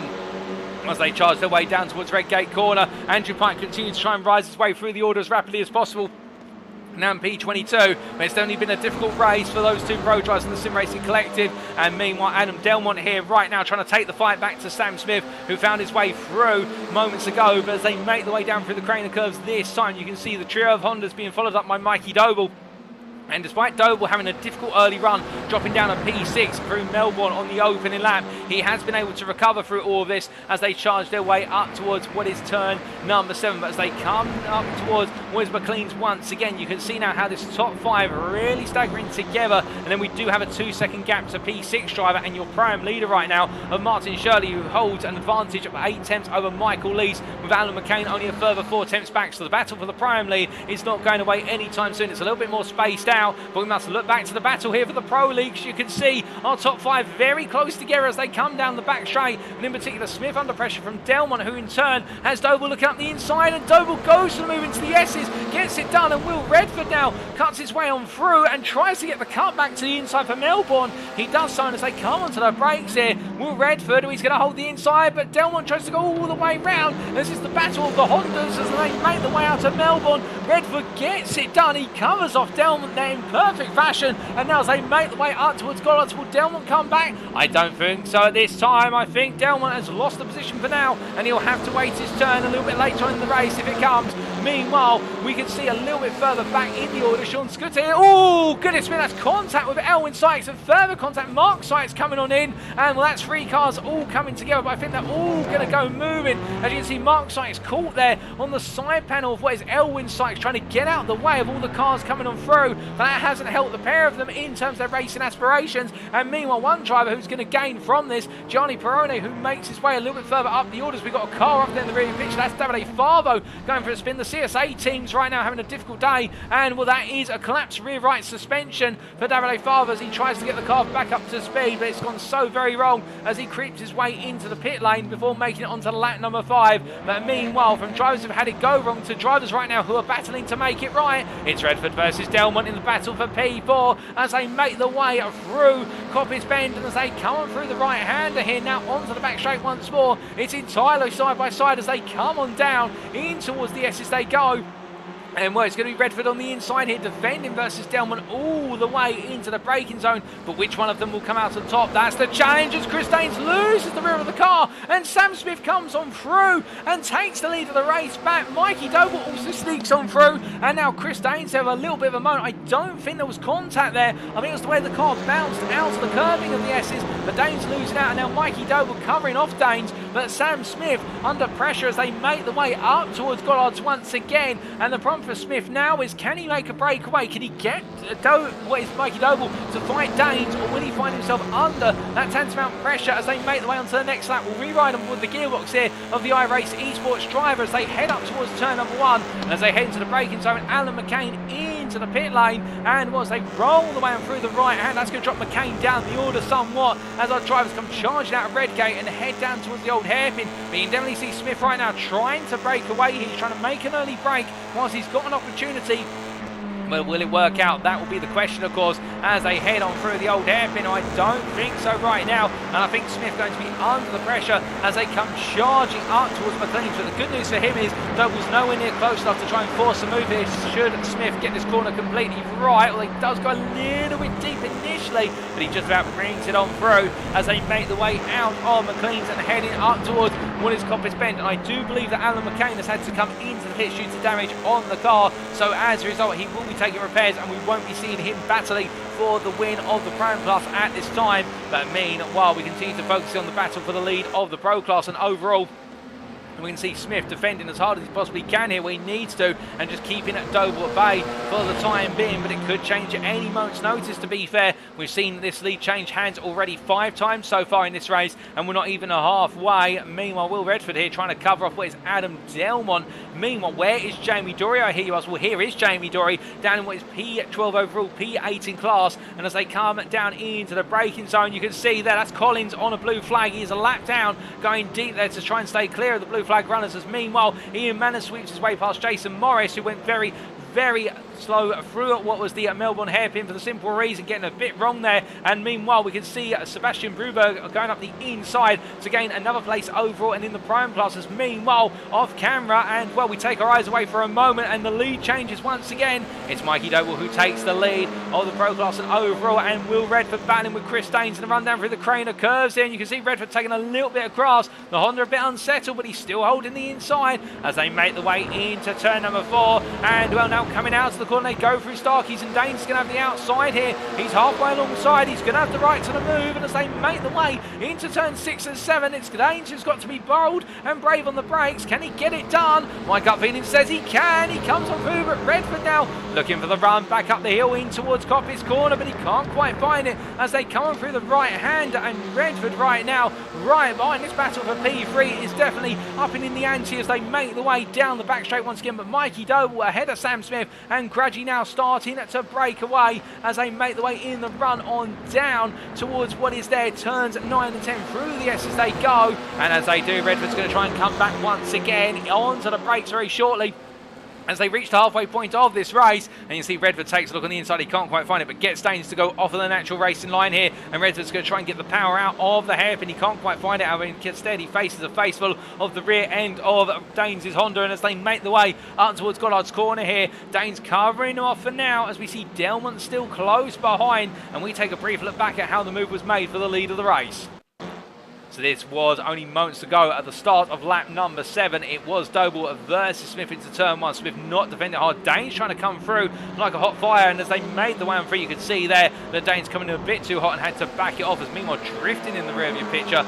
That was, I think, that was Michael Lease getting it slightly wrong, and well, that explains why we saw some smoke in the background as we return to the live pictures. But as we do, we can see no change up front since we looked away, but now back with the live time. assignments and everything in between. We do look from our race leaders in the Pro class to our leader in the Prime class, Martin Shirley, who holds what is a 6/10 of a second advantage over Michael Leese, who has found his way past Daniel Holmer, and Daniel Holmer running there in P3 in the Prime class as they make the way up into McLean's corner once more, but behind John Higgins Jr., the Pro driver here, still trying to cut his way through and trying to get back into the fight for the lead. He is right now the best part of what is 8 seconds off of the lead, I should say, but 6 seconds off of the lead battle from P5. And as he makes his way on around right now, there's still plenty of battles happening elsewhere on circuit, including what is Sebastian Bruberg finding his way past Ian Manners only moments ago as they make the way down the back straight here. And we take a look at how Sebastian Bruberg made the move versus Ian Manners for P5 in the Prime class. As they came on out of what was McLean's there, and we can see Manners going a little bit deep, and Bruberg having to go up the inside quite late on the brakes here, and Manners not able to get the cutback run, and therefore deciding to stay behind. But as we return to the live pictures, we do have a change of Pro-Am leader, and it is now Michael Leese who has taken the lead of the class as they make the way onto lap number 9 here. Not many laps left to go, and well, the Excite Racing driver gaining the lead of the class at Melbourne Hairpin. How did he get it done, I hear you ask? Well, let's find out. Well, here it was, they came out of the corner. You can see Shirley getting a poor run out of the corner, and as they make their way down towards the Melbourne Hairpin, at least on the inside here, it was a slam dunk pass. I think Martin Shirley, they're deciding to wait for a later part of the race to come on back rather than trying to make the counter-attack immediately. But that's how the lead of the Prime Class exchange. P6 now. Overall, it's Michael Leese. As we return to the live pictures, we look to our race lead in the Prime class, and in fact we look a little bit further back to the continued battle here between Sebastian Bruberg and behind him Ian Manders, but interesting enough in front of him Jamie Dory, who's really just not on the runner pace here in race number 3 compared to races 1 and 2, finding himself well out of position. And as they make the way through McLean's, you can see here Dory having to defend by trying to carry speed around the outside to get the natural race in line through Kopp as he does it versus Bruberg, but Bruberg hot on his heels, so they make the way out of turn 7 and down towards turn 8. And right now Jamie Dory, the Pro, being hounded by the Pro-Ams of Bruberg. That's Sebastian Bruberg, Ian Manners and Jason Morris, as meanwhile Andrew Pike and Bram G. Clays have also caught up to this as they make the way through. And meanwhile Jamie Dory there, well, having a bit of a slow run coming through the S's, and well, I think that might have been a slow down there in fact. And in return we can see now that Sebastian Bruberg taking over that P12 position overall, being released. Can he deploy the pace he needs to break away? Well, whilst we think about that, we also have to think about that Shirley versus Daniel Holmer for P2 in the Prime class has kicked off through Goddard's, and it is Shirley who is ahead on the right of your picture in the Velociter, but look on the left, the far left of your picture, that is John Higgins Jr., the Pro, who's going to make it 3 wide into Redgate, and 3 wide does not go normally there, and you can see the contact between them, and Daniel Holmer comes off worse aware as he's turned to the grass, and well, we saw Shirley go a bit wide there after a bit of a tap, and meanwhile Higgins Jr. comes on through. I can imagine the book may be thrown with regards to that one, because that has not worked out with regards to the trio, and I think Higgins Jr. may be getting a call to the steward's room, shouldn't be reporting, so I think Holmer and also Shirley will feel that it was triggered by the Pro on their inside, but still that's what it looked like on the cameras to me. Again, feel free to give me your thoughts in the chat with regards to that one, but as they make the way on through here, we see Daniel Holmer right now making his way past Jonathan Collins, who is a lap down and yielding the space as Holmer has to try and recover his pace in this race. But meanwhile we look from P17 to P3 overall, and we can see here Sam Smith right now holding on versus what is Adam Delmont with Will Redford behind. The battle for P3 overall in the Pro class has fallen a little bit away from Danes and Doble, the battle for the lead just up the road. But meanwhile as they come on in, it's a very hot move from Will Redford, and goodness me, how did he get that stopped? And also credit to Delmont for seeing it was coming. I think Delmont there, you can see a flash of the lights from Adam Delmont, he knows, and I think he's trying to say to Redford, if I hadn't seen that coming, it would have been curtains for the pair of us. And as they make the way out to the final corner here, 3 more laps to go after the one they go on to, lap number 11 they make the way onto right now, and we can see here Redford continuing to try and push his way onto the overall podium and the Pro podium up the inside here of what is Smith. Smith getting a better run through Redgate, and as they make the way down towards turn number 4. You can see here how Smith, whilst he hasn't had the pace necessarily over the races in races 1 and 2 to be able to contend for the win, he's definitely shown his credentials here to contend for what is a podium place, but he slides his way into the old hairpin. That causes him to understeer a little bit when he catches the car, and now Redford's going to go around the outside and Delmon's going to try and make it a 2-for-1 special here. But are the Black Friday sales over, or are they still on? Well, they're definitely still on here as Adam Delmon gets the special offer and he secures it, which is to make it a 2-for-1, and he gets into P4. But as he makes his way into the right-hander of copies, can he keep it done, or will he lose out versus Smith in the run down the back straight? I think he will be able to hold on to it as he covers off Smith, and as they make the way on down, we do have a little bit of further battles further down the field, including right now Clay's finding his way out past what is Jamie Dory for P15 overall. But as they make the way through the S's, Adam Delmont continues to hold on to the position versus Sam Smith, and in fact here is Brown G. Clays here, who right now has found his way ahead of Jamie Dory, and will we take a look back how the pass was made.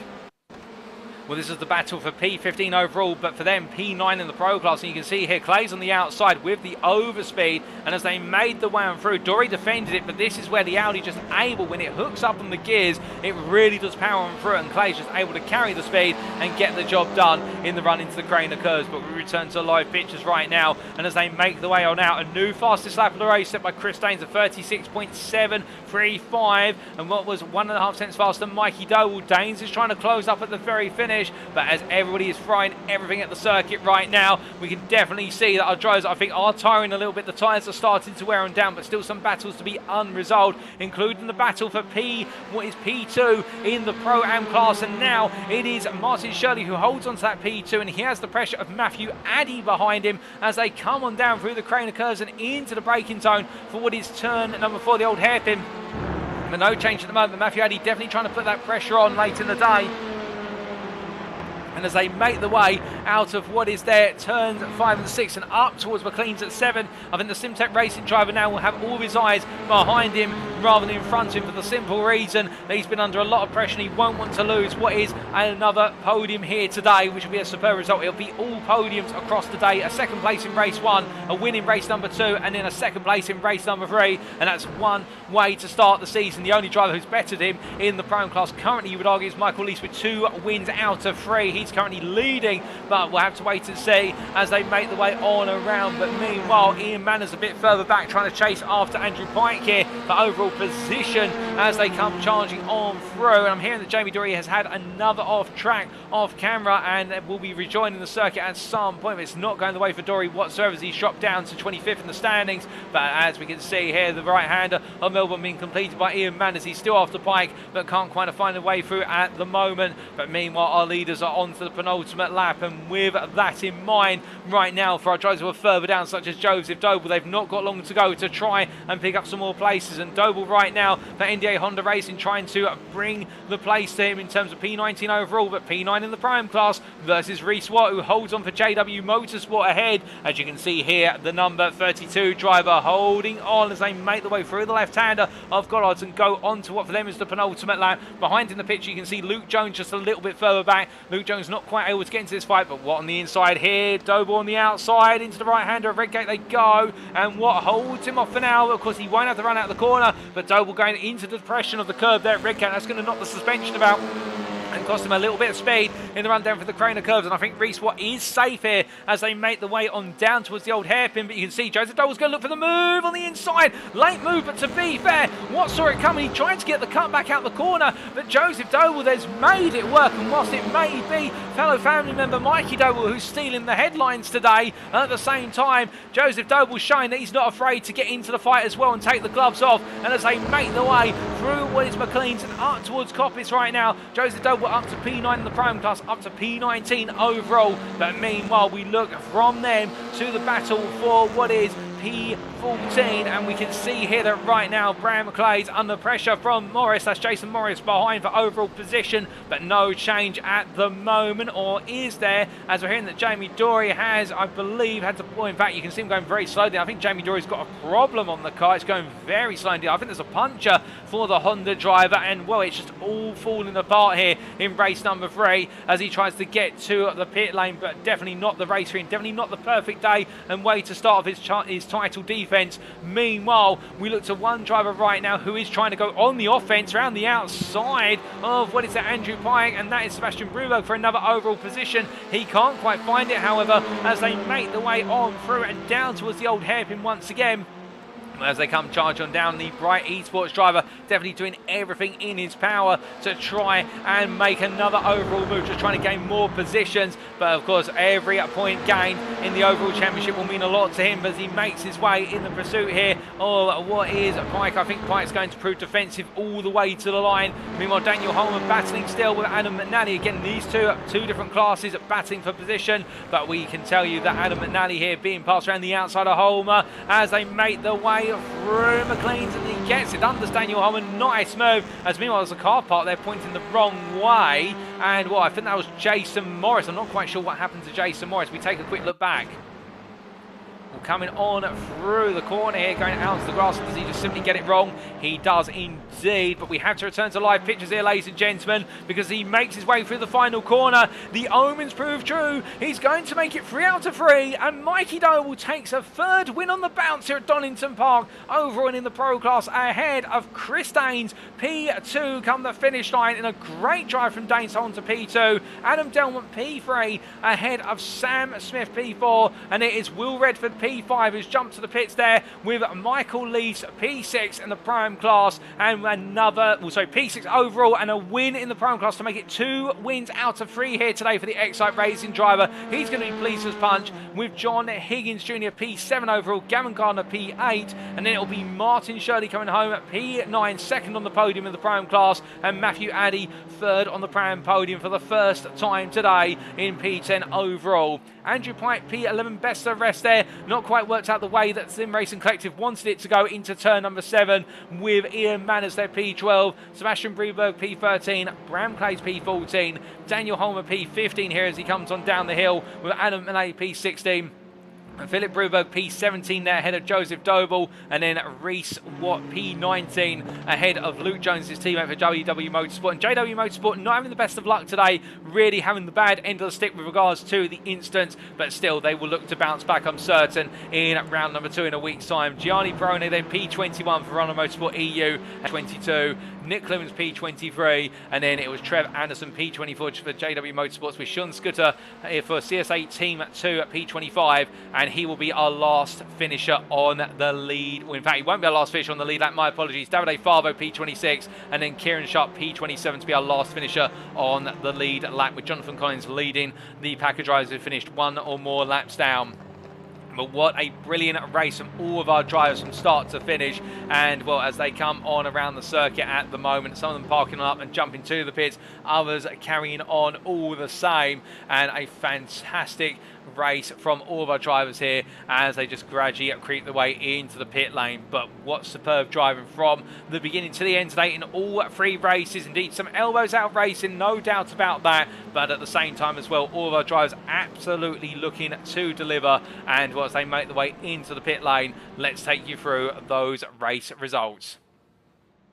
Well, as those race results come on in, ladies and gentlemen, of course, all these race results subject to any steward's inquiries. We can see in race number 3 of round 1 of season 2 of the NXTCC, Mikey Doble making it 3 wins out of 3 overall in the pro class there by 1 second over Chris Daines, with Adam Delmont finishing P3. Sam Smith P4 ahead of Will Redford. The battle for the top 5 going all the way down to the wire there at the very end in terms of who would finish where, with Michael Lees a bit further back, 3 seconds off of the top 5, but bringing home the Pro-Ham win, 2 wins out of 3 in class today. And then John Higgins Jr. P7, a great drive from John Higgins, albeit a little bit of a black cloud hanging over him for that contact at turn 7 on the open lap with the Sim Racing Collective drivers, and also into Redgate Corner with a couple of the primes later on in the race.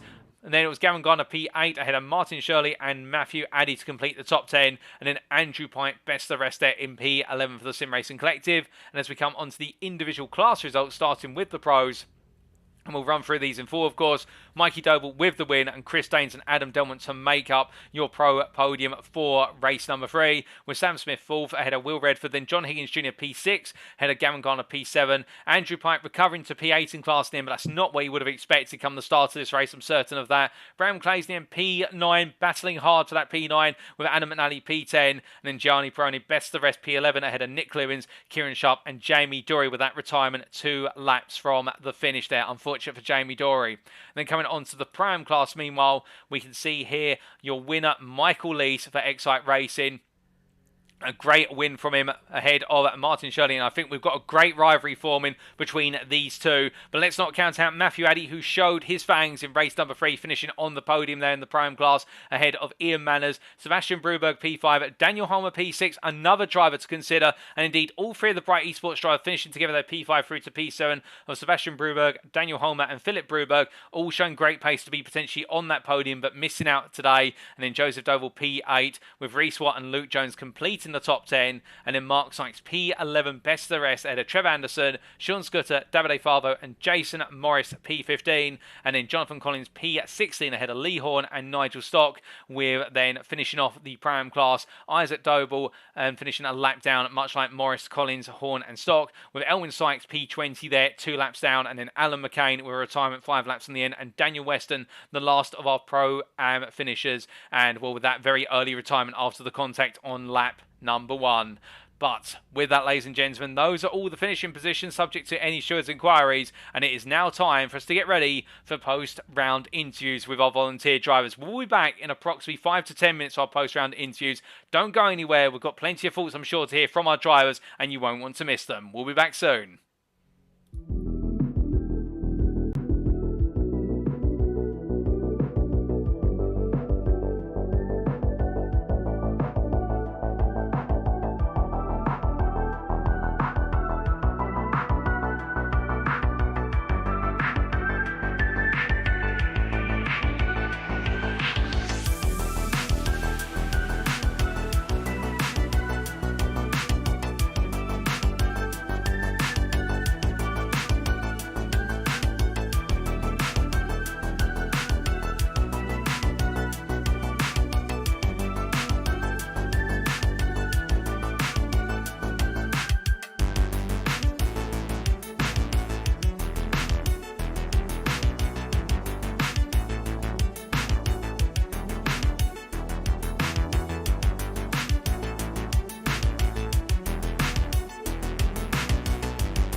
Alrighty, ladies and gentlemen, well, without further ado, it is time for us to kick off our post-round interviews for round number 1. And tonight we have 4 drivers split across the 2 classes, 3 pros who are going to be joining us, starting off with Adam Delmont, the number 77 Honda Civic Type R driver at iRacing, who had a great string of top 5s, including 1 podium, and was right in the fight for the podium places from start to finish. We'll then be coming on to Chris Daines in the 111 Honda Civic Type R for Verano Motorsport, battling 4 podiums throughout and even the wins, but not quite able to bring home a win, but still very happy with his consistency, I'm sure. And then we'll briefly make a detour to our Pro-Am driver of Michael Lease with 2 wins in class and also 2 overall top 10s, which he'll be pleased about in the number 55 machine. And then we'll be coming back to Mikey Adobo in the Pro class, who made it the perfect way to start off the season with 3 overall wins and 3 Pro wins. But as we firstly bring Adam Delmont in to the interview room, and he joins us now from iRacing. Adam, it looked tough out there for the season opener at Donington Park, but 3 top 5s on the bounce. You must be absolutely pleased with your performance today. Mate, because I had a bit of an epiphany in the last race. First 2 races, I could keep with the front guys to start with, and then I was just destroying my tyres, and then finding myself just dropping off. So I give myself made my head a bit of a shake, to be honest, after race 2. Settled it back down again, and weirdly found pace towards the end of race 3. I think I sneaked fastest lap on last lap. So yeah, I'll learn that and take that into next week, buddy. Because yeah, we're overdriving massively to start with. But do you know what? 3 top 4s is it? 2 fourths and a third. I'll take that. Oh, indeed, it was a multiple top 5s, and well, all of them were top 5s, and as you say, the 2 top 4s and a third, a great string of results throughout the entirety of tonight. It was such a tight field as well, and just coming on to the closest of the field, of course, we saw in Season 1 just how close it was, albeit you weren't quite able to make all of the races in Season 1, but the ones you did, you were fighting right up there. Now that we've got more drivers in the Pro class all looking to take the fight to one another, just how do you fit yourself into that? Because there were 6 of you in all 3 races really battling hard. You just got to put the laps in, or practice. Practice is key. You know, seat time. You've just got to feel comfortable with the car. You know, prime example tonight. I wasn't quite comfortable until race 3, and then it clicked and comes together. So it's just seat time and patience and respect. You know, for the other drivers around you, and yeah, it leads to a cracking race. You know. Sometimes I'm starting to learn that sometimes winning, you don't have to push to win every race. You know, if you're in third and someone's a bit quicker, you know, just let them go and work with them, and then maybe try and steal it back off them. You know, it's just picky battles. I think really with this many drivers and this many drivers with the pace that they've got. Yeah, I think it's going to be a lot of patience and picky moments, I think. Well, in terms of picking your moments, you picked the moment to put in your time in qualifying. Just take us through your qualifying session, given how crowded it was on the circuit with over 35 drivers. It looked tough out there to actually find the time to get your lap on the board. Yeah, weirdly, about halfway through, I found myself in a nice bit of a gap. I mean, I did actually think we'd struggle because there was only me and McNally completely on our own for quite a while. And I think it was the last 2 laps, and obviously I'd been on the same tyres since the start, and I was actually saying to Adam, I'm not sure whether to park it because I feel like my fronts are going.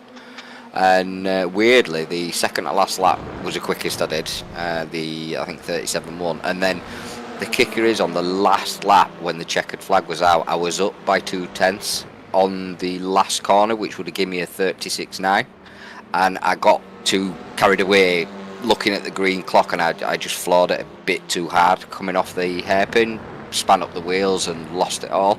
But yeah, no, it was good. You know, it was good. You just got to find some space somewhere. But yeah, you're right. It's difficult with such a packed field, and smaller tracks are going to be even worse. And coming on to, of course, the season opening race, with there being new names and also faces that are familiar to yourself and faces of old, how do you balance out that battling aspect? Because you're battling with some individuals who you've perhaps never gone toe-to-toe with. So how do you treat the unknown, which is, will they be elbows out from the outset? Will they be quite conservative or somewhere in between? Yeah, you know, the ones that you carry that full commitment and know and trust when you're racing, but with people you don't know. But it doesn't take many laps, you know, if you study them, especially if they're in and around traffic in front of you. So you do actually learn a little bit about them before you get there. You know, you see how they're reacting with another car, and if they are elbows out, you know, to maybe, you know, pick a moment to go where you're going to limit the amount of contact that there's going to be. Or if you see them being really respectful, then you know you've got that little bit to play with. So yeah, you just try and study them as much as you can while you're driving and watching what's going on around you as well, I think. Oh, indeed. And coming on to your individual races, of course, race number 1 with what was the 4th place finish. I have to ask you, given the fact we've always seen you competing up there right inside the top 5 throughout the season, with that P4, do you think to yourself, come when you walked away from race number 1, I'm back exactly where I was and proud of it, or did you think there was a bit more out there? Because it did look at some points you were battling for the podium. Yeah, I felt strong to start with, and as I said earlier, I just seemed to just have a bit of a meltdown, you know, halfway through. Felt like I was struggling, and I don't know if you picked it up, but there was definitely a few sideways Colin McRae moments going on. Managed to save it and keep going, but once I lost the battle with those 3 at the front, you know what it's like, you then start pushing that a little bit harder you know, to try and catch, you know, it was just cooking tyres more. But no, to take 4th though, you know, I'm still happy with that, but there is an element of, you know what I'm like, mate, I like to be battling right there at sharp end, and because I know I can do it, I frustrate myself when I'm struggling to do it, and you know, I have to sometimes just take a step back, like I did after race 2, you know, give myself a telling off, so to speak. Oh, indeed. And speaking of race number 2, another P4 on the board. Consistency really shining through. Was the P4 something you were pleased with, or did you think, again, you know what, perhaps we could have just done a little bit better? Predominantly happy with another 4th, mate. I was, you know, I crossed the line with a smile on my face thinking, yeah, you know, that we're alright, but then, you know, I'm a race driver dude. I always want that little bit more. But, you know, thinking championship wise, you know, finishing top 5 regularly is never going to do your championship any harm, is it really? Indeed, no. And speaking of not doing any harm, a 3rd place in race number 3, albeit with a bit of drama at the very start, with what seems to be the 2 Sim Racing Collective drivers parting the seas into turn number 7. Can't complain at that. No, definitely not, mate. I thought, oh, a cheeky first here, great, and then promptly decided to lose it twice on the bounce into turn 1, the rears. Just pushing too hard to get away, I think, and yeah, dropped back, and then there were a couple of cars, and I thought I could have fought with them more, but it was too early on. So, you know, after telling myself off and saying to just bring it down a level or 2, I just, you know, dropped in behind and just carried the pace and studied and learned, and then an opportunity opened up when Will, is it? Retford, is it, Will? He had a moment in front of me, opened the door. And then weirdly, once I got past him and Stam, that's when I just seemed to unlock something, and I think I just saw the back of Chris and Mikey quite far up the road, and just focused on them and pushed hard and managed to gap Sam and Will, and just thought, yeah, bring it home, a nice podium to finish the night. Top job, well done. Oh, indeed, it was a brilliant job to wrap up your night on a podium, and of course, with a podium plus a pair of top 4s to go with it, we head to Spain in a week's time for the Circuit de Barcelona Catalonia, albeit the limited variant of the circuit, not quite racing the full variant, but more the national layout. How are you feeling for the Spanish circuit? Good, mate. You know, I'll put the laps in, put the practice in, and, you know, thinking, you know, if I can be in there, top 4, top 5s again, just close to the likes of Mikey, because Mikey's so quick in this car. I desperately want to stick with him as long as I can, every race I can, so that I can learn as much as I can from how he's, you know, how he takes the corner speed he does, because he's just a machine in this Civic. He's so fast in it. But yeah, you know, it's something I'm aiming for, mate. If I can close the gap down to Mikey in the process of fighting with them for a championship, then you know I'll be happy with that, mate. I enjoy learning. I enjoy when there's somebody quicker. It motivates you. It gives you something to chase. Oh, indeed. And you definitely looked motivated all the way through the racing today, and we look forward to seeing that motivation shine through in a week's time in Spain. But just before we do let you go, Adam, is there anybody you'd like to give a shout out to or a thank you to live on the broadcast this evening? Yeah, you as always, mate. Cracking broadcast. I'm looking forward to watching it back. The drivers on the track, especially the front guys where we were battling away, very respectful and enjoyable. The team, XI, and obviously NXTGEN for putting it all together and giving us somewhere to actually carry out this craziness. That's absolutely brilliant to hear, Adam, and thank you for the feedback and also the kind words. But with that, congratulations on your performances today, and we look forward to seeing you out on the circuit in a week's time. Nice one. Good night, buddy. All the best. To hearing there from Adam Delman and his perspective on what has been a positive night to kick off his championship campaign in terms of the performances, and no doubt he'll be looking to try and up the tempo and close the gap to Mikey Doble, and indeed those who sit in front of him as he makes his way into the future race rounds. And of course in Spain we may just see him find a way to close that delta initially, but we'll have to wait and see whether he can do so, because the Barcelona circuit is going to be quite a different beast from the Donington Park circuit.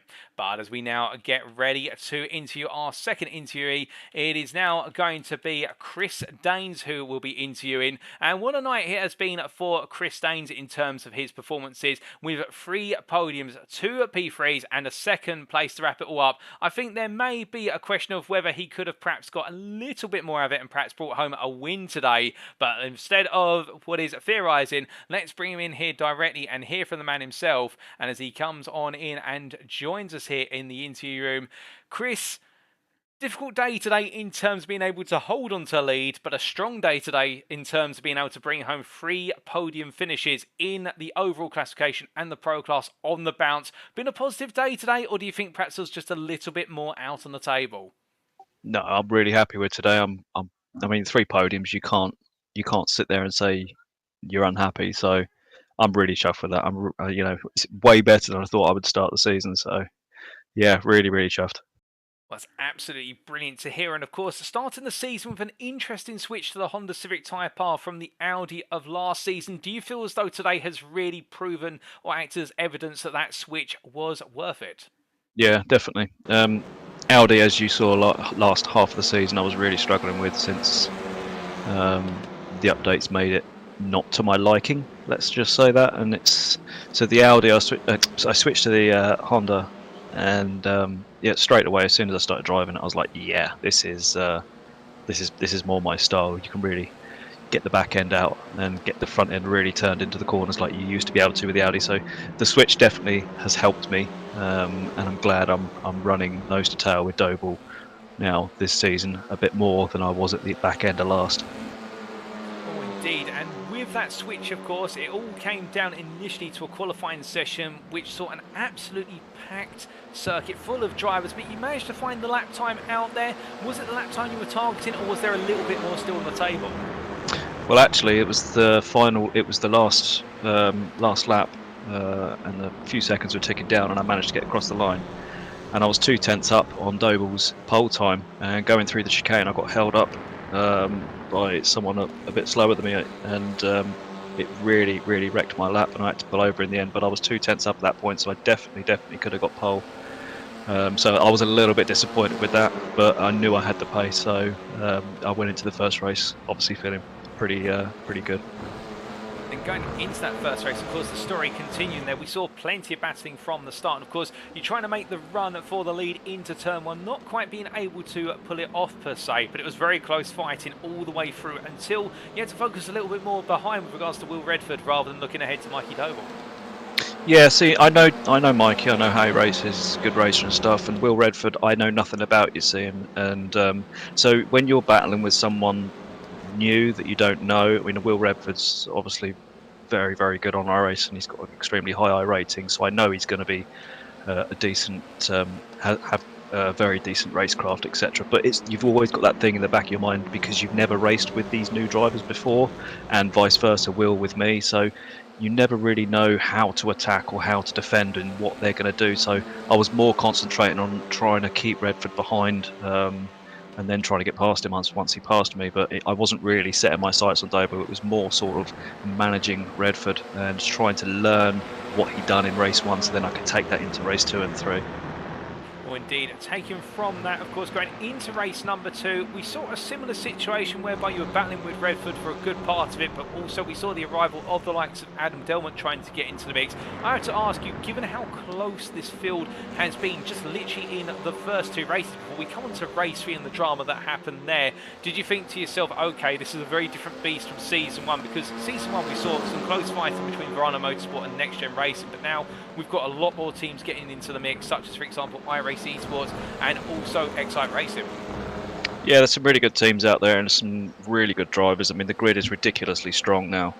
It was strong last season, but it's even stronger this season. So, as I said before, there's names there that haven't been here and they've come on. Sam Smith, for instance, incredibly quick driver, and Delmont's really upped his pace as well. So yeah, the grid is really, really strong. And like I say, with the podiums in each race, that's just proves to me at least I've still got something in my tank. Oh, most definitely. And speaking of having something in the tank, what was a second place in race number 3, albeit the way it started off with that reverse grid, perhaps surprising to all, with the top 3 sending one another astray at McLean's, but you managed to capitalise on it somewhat.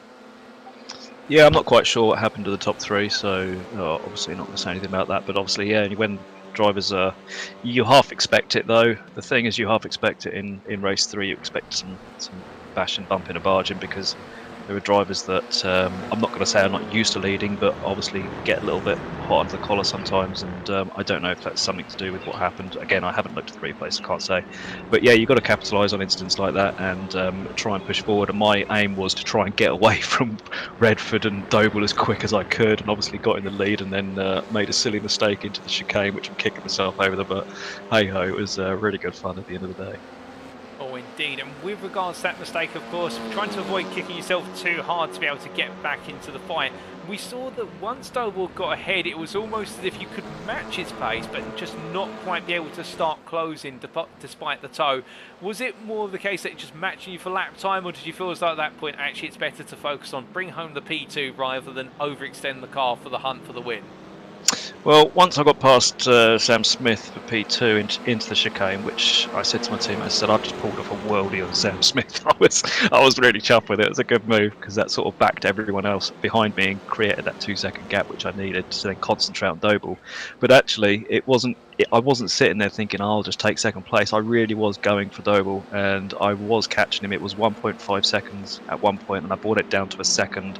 So I was slowly reeling him like half a tenth a lap each lap, but it just wasn't. I mean, there could have been 30 laps on the board and I probably still wouldn't have caught him, but I was reeling him in slightly. So I've come away from that race 3 thinking, actually, I can catch someone like Moki Doble, and yeah, I'm really looking forward to the rest of the season. Well, that's fantastic to hear. And speaking of the rest of the season, next week, of course, we head to Spain for the Circuit de Barcelona Catalunya National. How are you feeling for the Spanish circuit, which is very different from Donington Park? And a very, very short track as well, the national one. It's obviously you go halfway down the straight and then turn right, and then you're onto the turns 6 and 7. So there's not a lot of room to overtake there. So 40 cars around there. It's going to be interesting. So I think it's all about qualifying for that round. I know it's very simple to say that for most rounds, but Catalonia, I think it really is about qualifying and getting them first 2 results in the top 5 at least, so you're in the reverse grid draw, so you're not too far down the pack. So looking forward to that, and a bit of practice is going to be going in for that one for sure.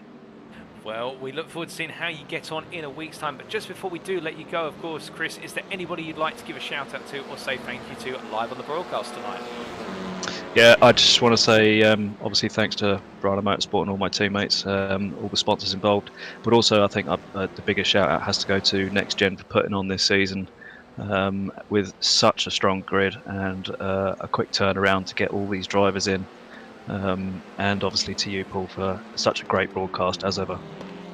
Well, we really do appreciate your kind words, Chris. I do as well, and I'm sure your teammates are very grateful for the shout out. But with that, thank you for joining us in the interview. Congratulations on your triple podium for today, and we look forward to seeing how you get on in Spain in a week's time. Thank you, Paul. See you next week. Bye-bye. All the best.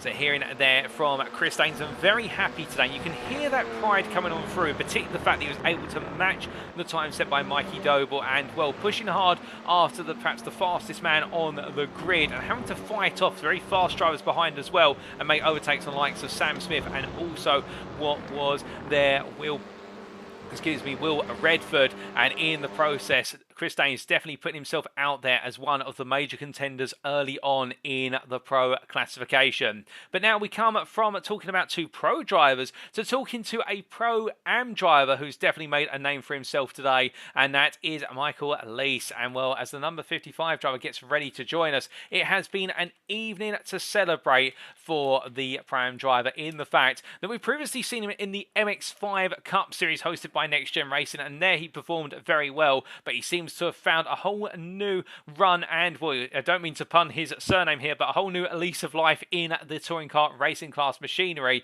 and in doing so really enjoying the running. There's no doubt about that. And as he joins us in the interview room, Michael, a fantastic way to start off your championship for Season 2 of the NXTCC. 2 wins on the bounce. Not quite perfect in terms of making it 3 wins on the bounce, but with the one that wasn't a win, it was still a podium. You must be absolutely pleased as punch with how you've performed tonight.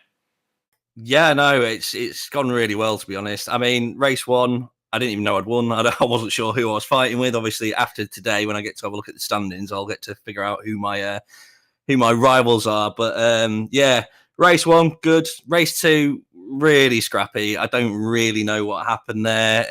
I was up behind Jamie Dory, and then he lost the back, and next thing I know, I'm falling down the order. Then I got a slow down, and I think his teammate hit me in the back, and then I'm all over the road. So yeah, very interesting race 2, but I did manage to work my way back up. Did have a little bit of contact with Sebastian Broberg. He sort of left the door open a little bit, so I stuck my nose in and he tried to shut it after I was already there and sent himself off. But so sorry about that, Sebastian, but that was your fault, mate. But yeah, race 3, great. Yeah, really enjoyed it and found the pace that I knew I had in me. I couldn't find it in the first 2 races, and then I don't know, maybe it was the nerves or something, but I just sort of backed it off a little bit, got my head together and managed to get into the 136s. So yeah, really chuffed with that. Well, you sound really happy about it. You've got quite the fan club following, I can tell you, on YouTube at the moment. I can see Duckcat there giving a thumbs up, just saying that Michael Leese a thumbs up. So you've definitely scored a lot of hearts today with your performances, but just dialing it all the way back to qualifying. How did you feel about your qualifying session? And we said earlier to Adam Delman and also Chris Daines, it was such a packed field on the circuit, despite the lap time being quite long in a relative sense.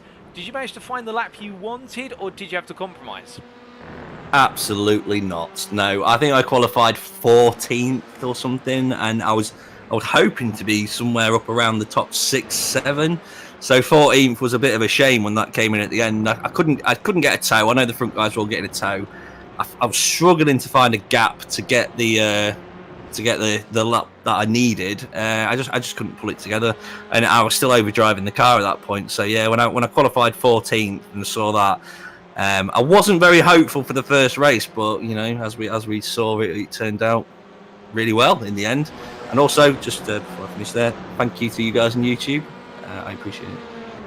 Oh, indeed. And with regards to how it turned out, I have to ask you, when you don't necessarily know who you're racing within your class because of how raw and new the season is, of course, and the classes can be adjusted up to round number 3 depending on performances, what motivates you in terms of, you can't know if you've won, but you can know that you've come home in a particular position? Is it just go for every place you can, or is there a certain point you were targeting for, say, you wanted to aim to be within the top 10? Just take us through that mindset process.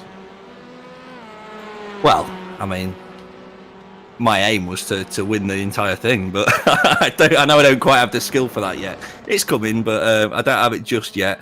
But yeah, I mean, the aim is get as high as you can, and if you can, win the entire thing. As far as, like you say, not knowing who I'm racing against,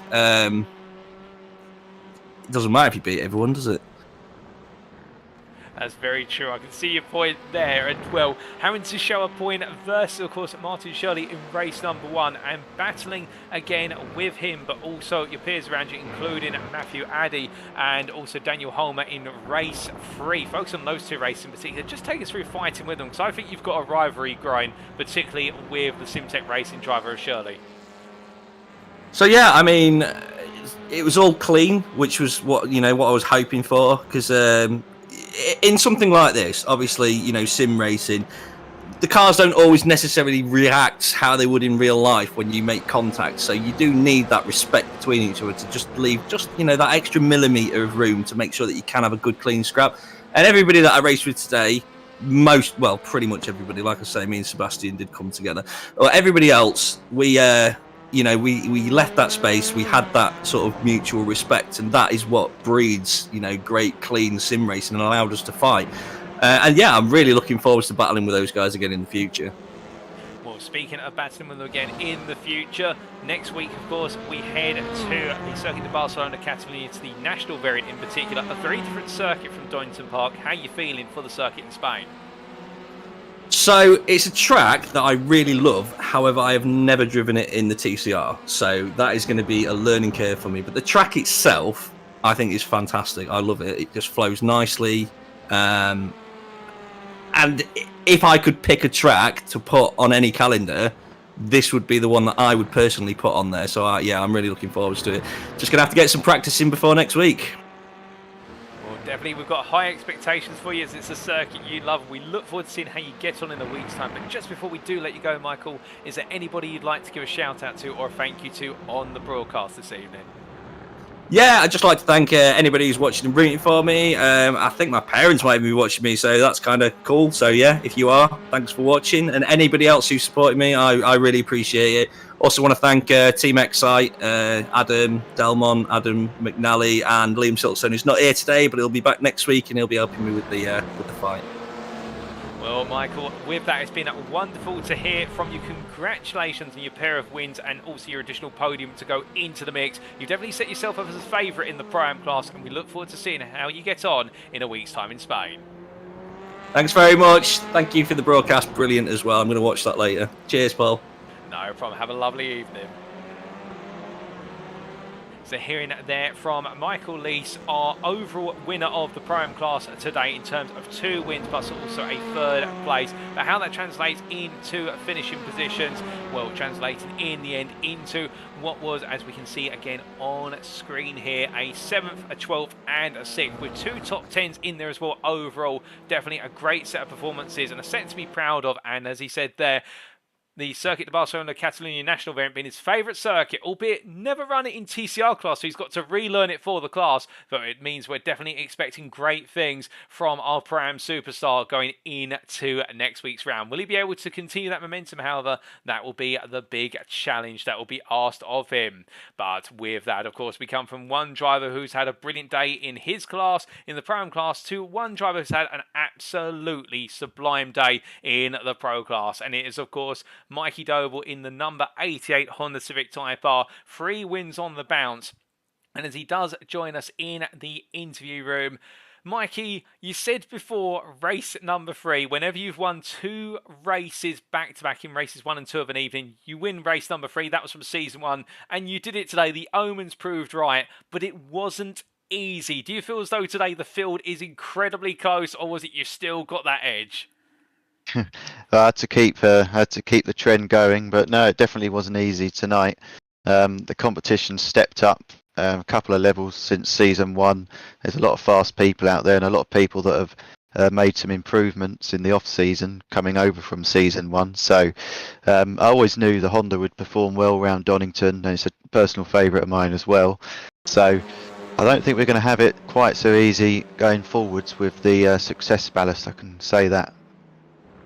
Oh, indeed. And just winding your day back to the very start, of course, qualifying, putting the car on pole. We heard earlier from Chris Dane saying he felt there was quite a bit of lap time still out there and he could have been on pole. And that seems to be the running theme with everyone we've spoken to in terms of not quite able to find the lap they wanted. As we just seen a bit of replay footage, you drifting your way through McLean's trying to hold off Chris Danes in race number 3. Did you find you could hit your perfect lap in qualifying, or with the sheer volume of cars and everything happening, was it more of a compromised lap?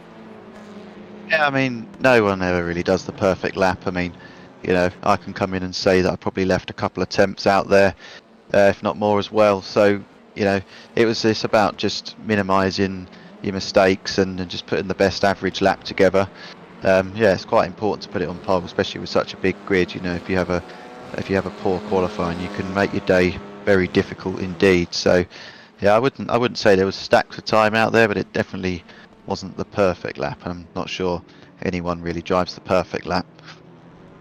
And well, with the perfect lap being a miss, but still going for that compromise and getting pole position, we heard from you earlier with regards to that clean run in race number 1. But I have to ask, when we saw the battling happening for P2 and behind, and you being given that breathing room, was there a bit of a smirk on your face with regards to, you know, actually this is going to be quite the easy run to the finish line? Or was it just sort of, you know what, forget about the guys behind, just put as much distance?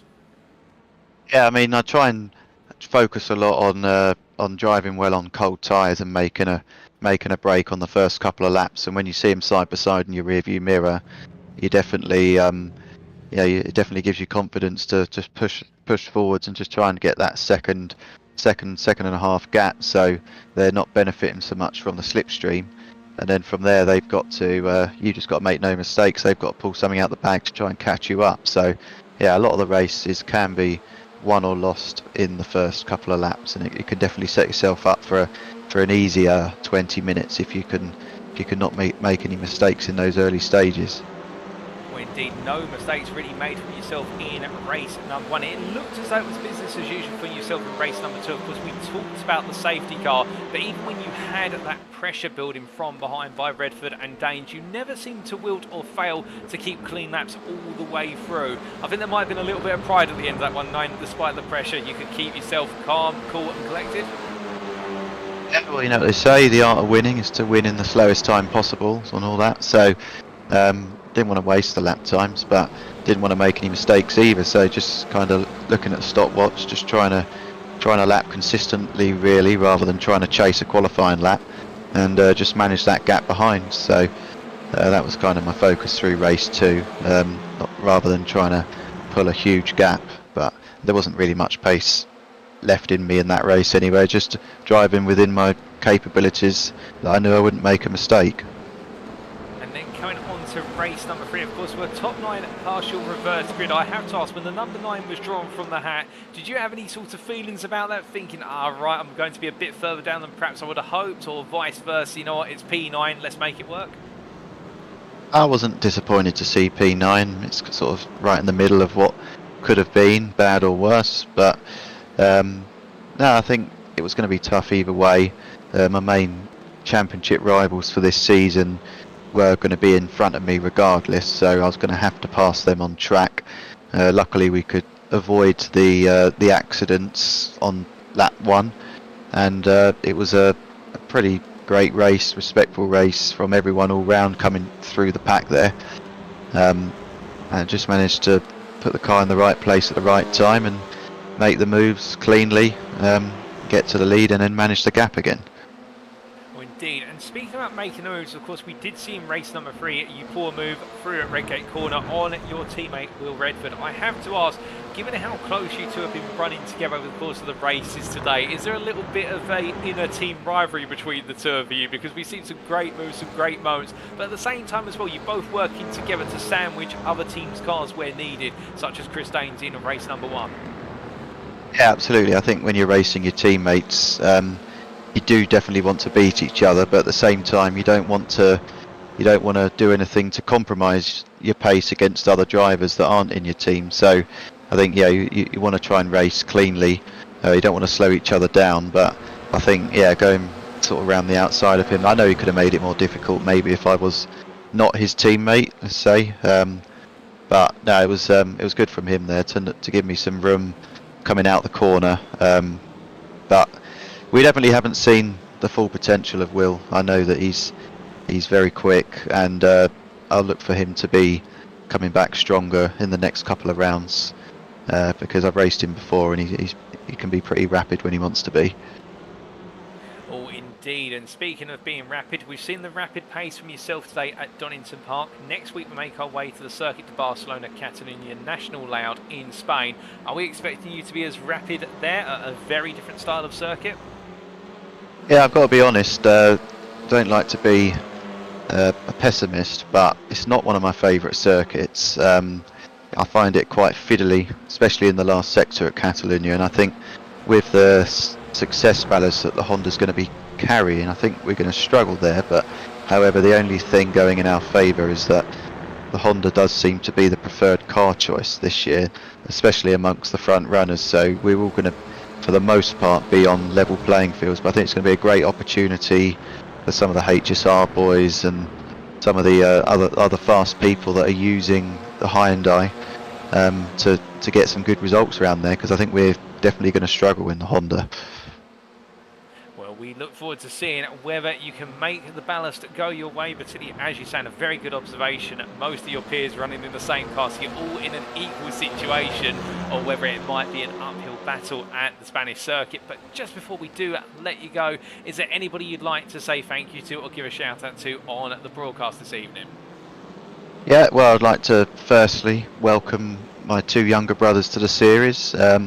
Had their ups and downs tonight, but hopefully they felt welcome with the community and everyone racing tonight. I know they very much enjoyed being introduced to the series, and they've got a lot of potential, a lot to show throughout the season, so I look forward to seeing how they progress. And to all my family that tune in and watch us on a weekly basis, and are pleased to see that the new season is up and running again, and yourself for a great broadcast as always.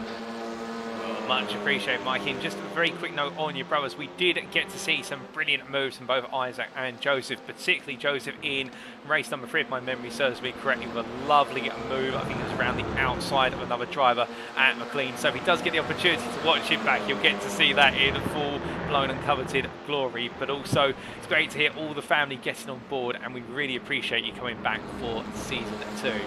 But with that, Mikey, congratulations on your triplet of wins today. We look forward to seeing you take to the Spanish circuit in a week's time. But until then, congratulations as always, and we'll catch you in a week's time. Thank you, Paul. See you then. All the best. So hearing there from Mikey Doble to wrap up our interviews for this evening, and you could hear there the balance in terms of the joy and the happiness with his performance tonight. And again, as we can see on the replay in the background at the moment, picking his way through the pro field to go for the win in the end. But indeed, very close battles, and with, as he observed, and a very key observation, with all of his close championship rivals running the same car, they are all going to be experiencing the same success ballast going into Spain in a week's time, with that 75 kilograms going in the car. And indeed, that's going to be guaranteed. The Honda will take the maximum weight into the next round. But it's going to be interesting to see at a circuit which is not necessarily his favourite, whether it's about damage limitation or whether he can continue the run of form that he has laid down in terms of a marker in the season opener. But indeed, Mikey Doble, our triple winner for tonight, and getting off with the perfect start. And also a shout out from him to his two brothers of Joseph and Isaac joining, and we did get to see plenty of racing from them. And indeed, well, all the family getting involved, and we look forward to seeing how their campaigns play out as the season progresses. But with that, ladies and gentlemen, those are our post-round interviews complete, and it is now time for us to wrap up. So with that, thank you very much for watching, and if you have enjoyed the show tonight and you want to know more about the Next Gen racing community, then why not check out our official website. That's nextgenracing.co.uk, and as you can see it pop up on screen, our website here being the home of clean and fair sim racing for all, where if you go to our website you can find all of our different social and correspondence links, and also find out all of the latest league and event information of the leagues and events we are currently running or planning to run in the near future at Next Gen Racing, both on PC and also on next generation consoles. But alternatively, if you're not inclined to go to our website, we can always go to our Facebook group, and that is facebook.com/groups/NextGen Racing, to find out all of the latest information there with regards to upcoming series and everything in between, and also get to talk to the admins and the community.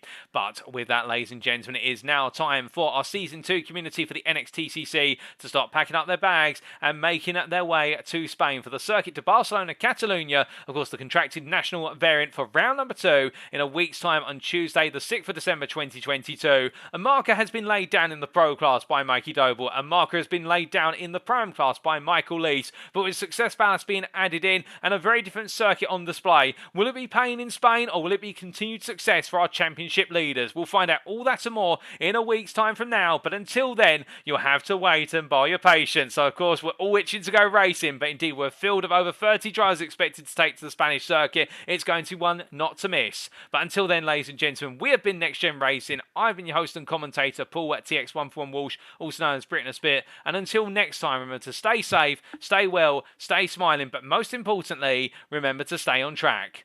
Good night.